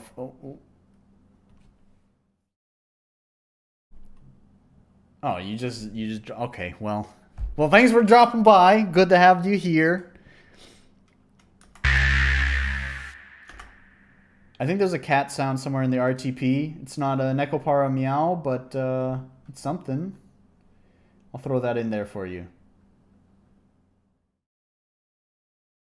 Is there a meow? There's a sheep. This got to be a cat sound, right? Crow. There's a cow. There's a cat. There we go. Throw that in there. Just like that. God, that looks so loud. What is up with that? Alright, here's what I'm going to do. Create a folder. I'm going to take all of these, cut them. I'm going to put them here, just like that. And then we're going to go to this cat sound. Let's go to this cat sound, and we are going to first I'm going to put a reverb on there. Let's just put like a studio reverb. No, let's put something really spacey on there just for the hell of it. Spacey cat meow. Okay.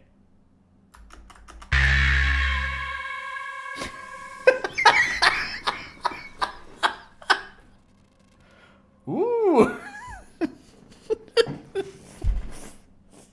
Why the cat got deleted out of the universe?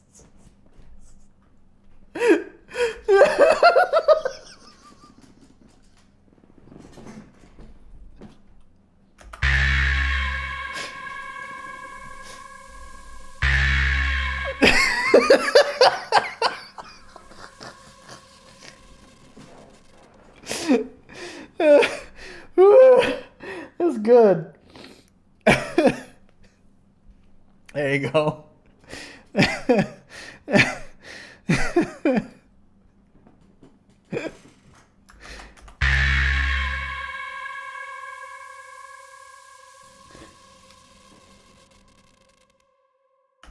Whoo boy, that's something. Here, I'm gonna render that, Fortuna.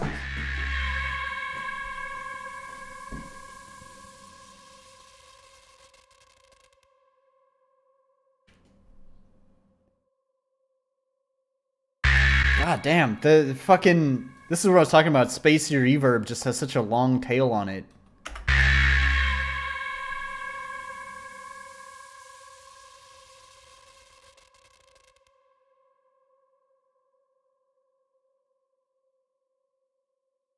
Tail is still going. It's technically still there, but the tail is so quiet at that point. I'm just gonna... It's fine. Alright.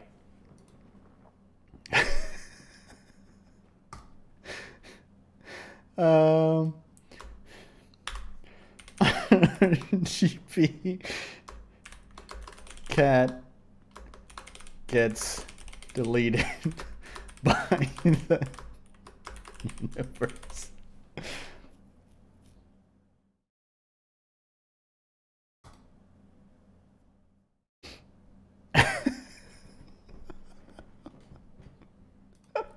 I'll upload that, so you are welcome to use the RTP cat gets deleted by the universe sound.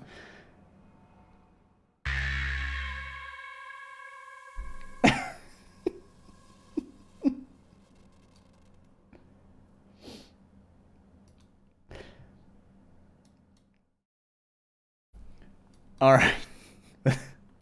I'm gonna not use that though. Let's render this. Where does the tail end?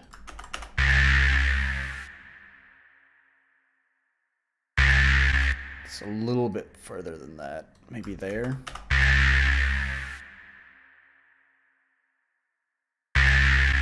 Yeah, still a little bit more.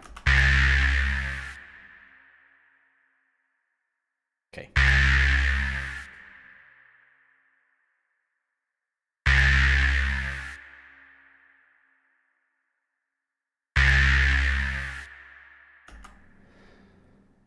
All right, I'm gonna render that.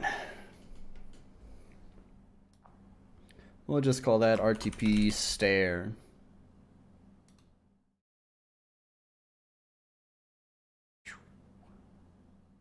All right. So, anyways, I guess that illustrates the power of just editing the sounds a little bit. Let's give this a name to RTP stare. And I want to go back to this sound before finishing off today, but I do think I just want to finish this sound and then call it the end of the stream. Did I just... Wait. Did I stop the stream? What happened? Oh no. Oh no, no, no. Oh no, okay. It looks like it's still going. Alright.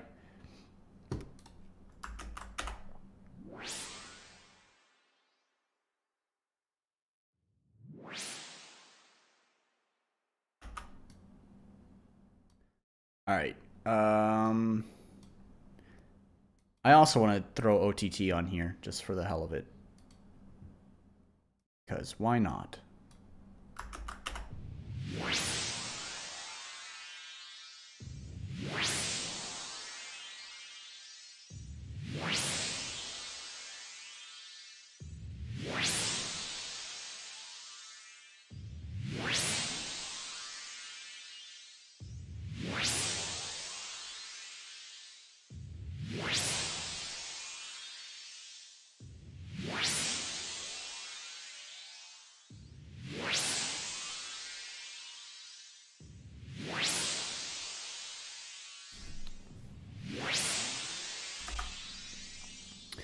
So I feel like the sound has become a little bit too long. It's a large portion of the beginning could probably be removed. So actually, first what I want to do is just shorten it slightly. But then also I might render it and then trim the beginning a little bit with the like fade in, like trim and fade in. So that way it's a little bit shorter of a sound. So let's put that there, like that. And that one there. I'll shorten this as well. There.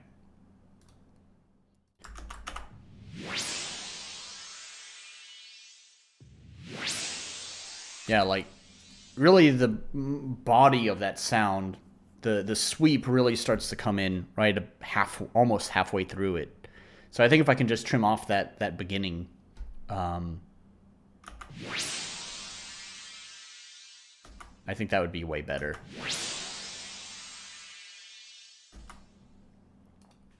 And I'll probably fade out that tail too, because that's the tail is really, really long.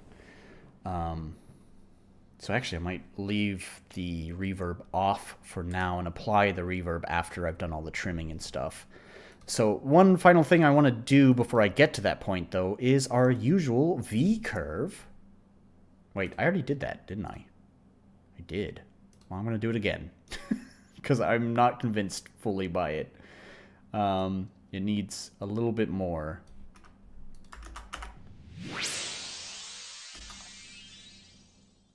Yeah, this one's like, I remember it's kind of like right around 1,000. I'm going to put this a little bit lower, though. There. Just like that.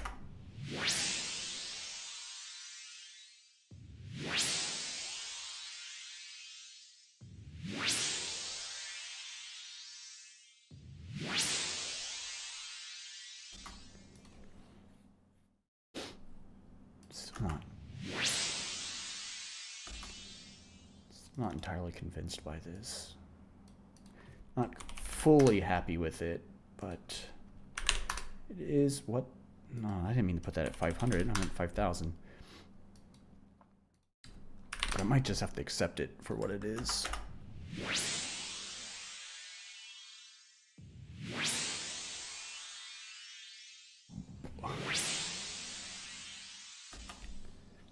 Oh, I can add crush in there as well. It's a very similar chain as the RTP sound.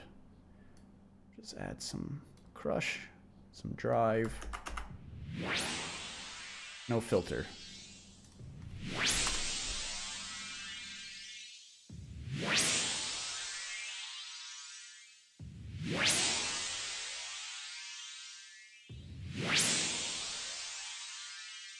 Yep. That sounds a lot better. Okay, then what I'm going to do is we're going to render that down. Render track to stereo stem. And then we're going to trim it up a little bit.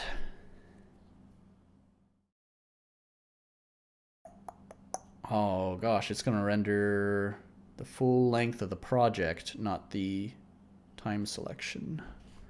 That's going to add a bunch of excess, unnecessary sound to it. Let's delete that. And then we're going to pull this forward. About there. Fade it in. Let's just do a linear fade in. I think that'd be better. And we're going to pull this back. And I'm going to fade it out. Also a linear fade out. Maybe like that. Okay, maybe not a linear fade out. Maybe like that.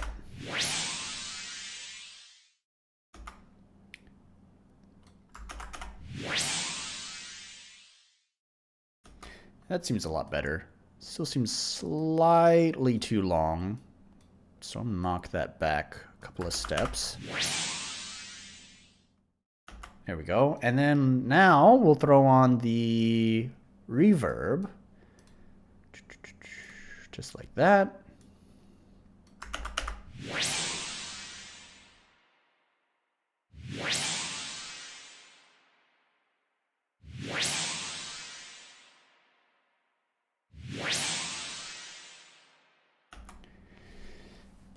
Still feels like a little bit too long of a sound effect. I don't know. We'll just have to put it to practice in the game. I'm going to shorten it a couple more steps. Just like that. But it does feel like it might be a little bit too long. But I'll try throwing it into the game and see how it feels.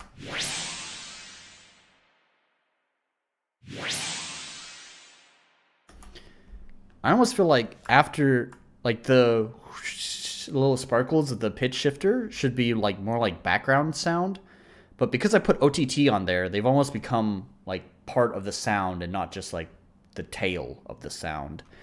So maybe what I would do if I don't like how this sounds in game as it is now is I would go back to the original track here and change how that works. Probably move OTT in the effects chain to get a better result.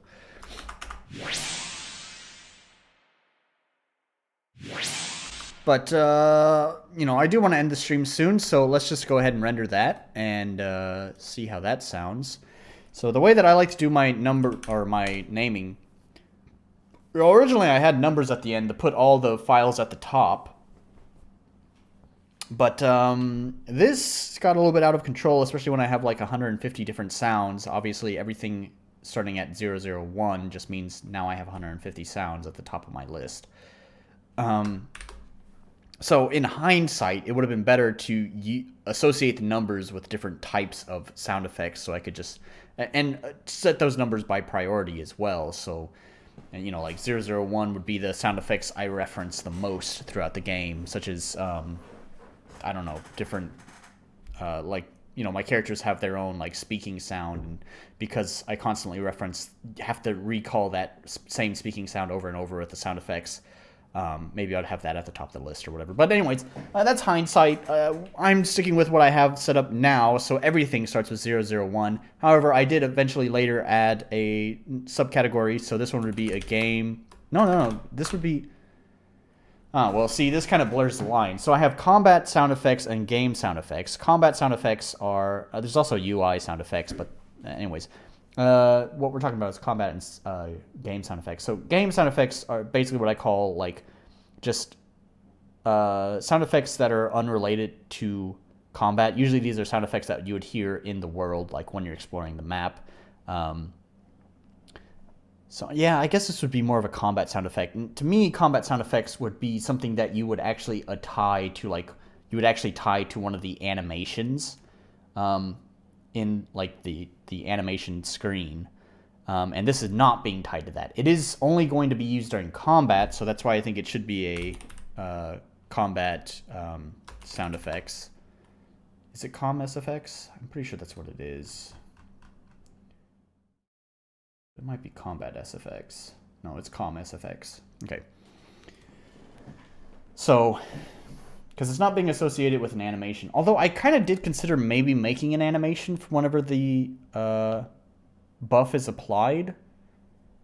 Just like a subtle, like little fairy dust kind of... It should be really, really short. So maybe I will use this in an animation at some point. But for now, it's just going to be playing a sound effect when the conditions are met. So we'll just do that. And then we'll call this con balance mat charged. All right, let's just call it con balance mat. There we go. And we're going to render that. Oh, it's really quiet. Ooh. Hang on, I'm going to have to re-render that.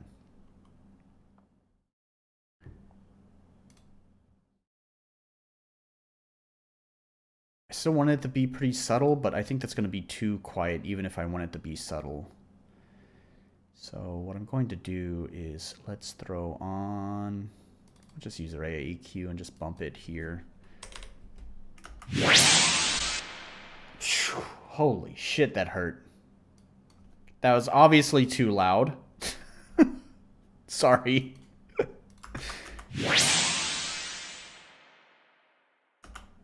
Okay. That's probably fine. Now, one thing I do want to do is still hear a little bit too much bass, so I'm going to pull that out too. It's not a lot, but that's fine. That mostly does it. There we go. Render that again, overwrite. And go to my sounds folder here. And we're going to find com SFX, com balance mat, dot wave, convert, quick convert, og, convert, there. Okay, let's take the original sound. I want to move it to my folder. where I put all my sound effects. I render it to a temporary location normally. So it's in a temporary location. I move it to a more permanent home. And then we go back here, find that OGG file. Com, SFX, con balance, mat. Go to sound effects and drop it in there. Then we can go into here. We're gonna go into the common events and we're gonna find confidence balance. And when the magic attack is set, oh, but it'd be nice if it only did it once. Well, I'll figure that out later. For now, let's just make sure that the sound effect works and sounds fine in game. So we want calm sound effects, balance mat. How does that sound compared to everything else? Okay, it's about the same as everything else, so that's fine. Let's turn it down to like 65. No, 50. Okay.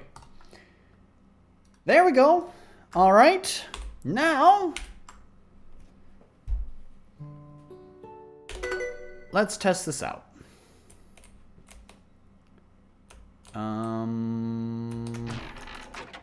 Here, what I'm gonna do is we want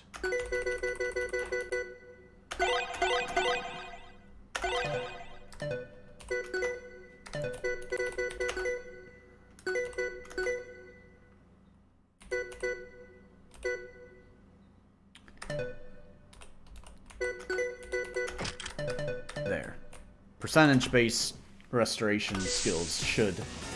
That's loud in my headphones. Should restore much faster now.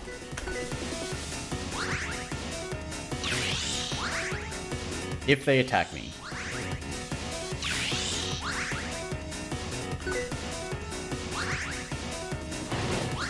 There we go.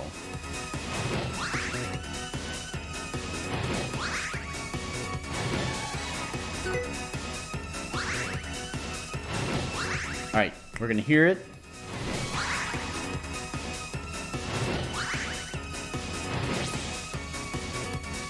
That's not so bad. It was a little bit quiet, so I think I lowered it too much.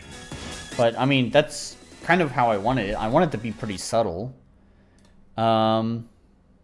Let's turn that up to like 65. I guess I was right before I changed my mind to 50.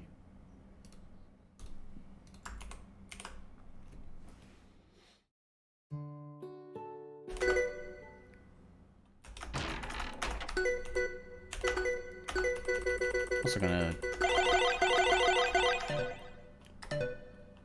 Oops. We also want...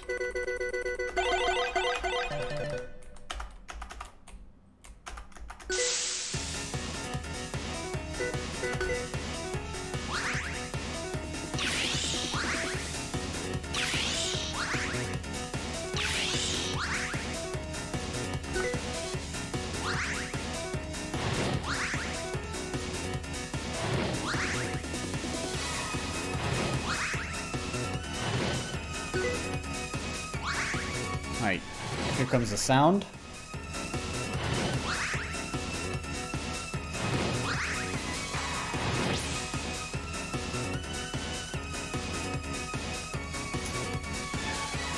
Yeah. I don't know, it definitely needs slightly more volume again. Put it at 80. I also feel like a lot of the like twinkly stuff that got added in by the pitch shifters getting masked by the music.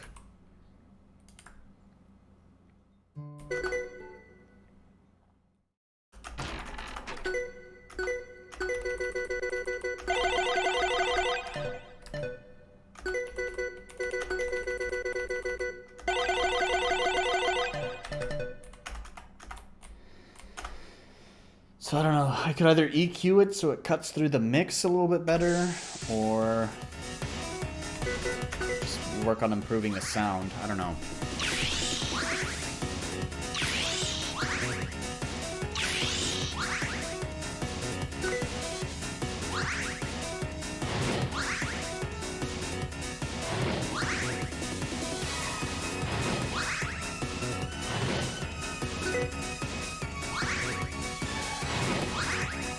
Alright, we'll hear the sound.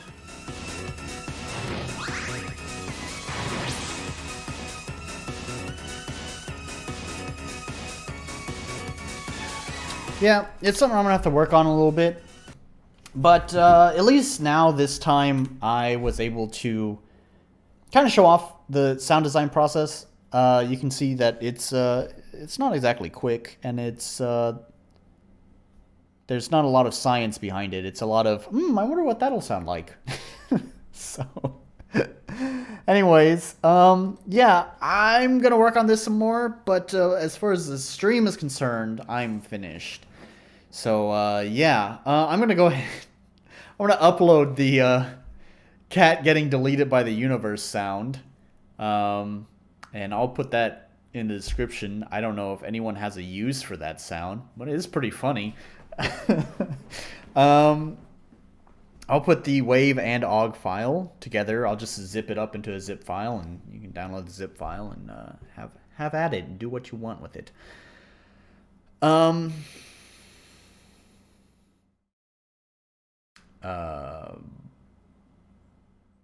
Besides that, I don't know what else to say. Check out the links in the description. Besides just the cat being deleted by the universe sound, there's, my other usual stuff down there. And be sure to leave a comment and subscribe. I hope today was informative. I hope that I can be like this more often. I need to try to remember to make sure to explain how I did something, not just explain that I did something, but actually explain how I did that something.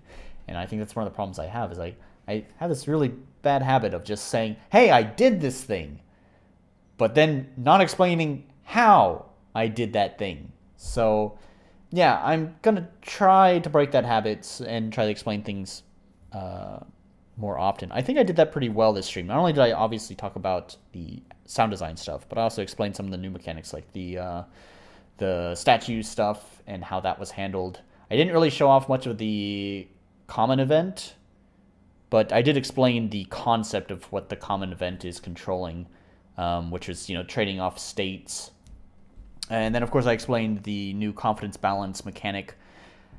And then I explained sound design in depth. So, yeah, I think it was pretty good. Hopefully I can do that more often, explaining how things work. And, of course, in any of these game dev streams that I do, and if you are one of the watchers, feel free to ask. If I don't explain something clear enough and you're more interested to know how I did that, then feel free to ask, and I'll gladly answer either in a reply to your comment, or maybe in the next game dev stream I'll go into more depth about whatever that was. So, anyways, yep, links, subscribe, comment, whatever. That's going to be the end of this stream. Next time, we're going to be playing some games, some bad RPG Maker games. Not just RPG Maker games, but I have some good choices picked out. So, until then, thanks so much for watching, and bye.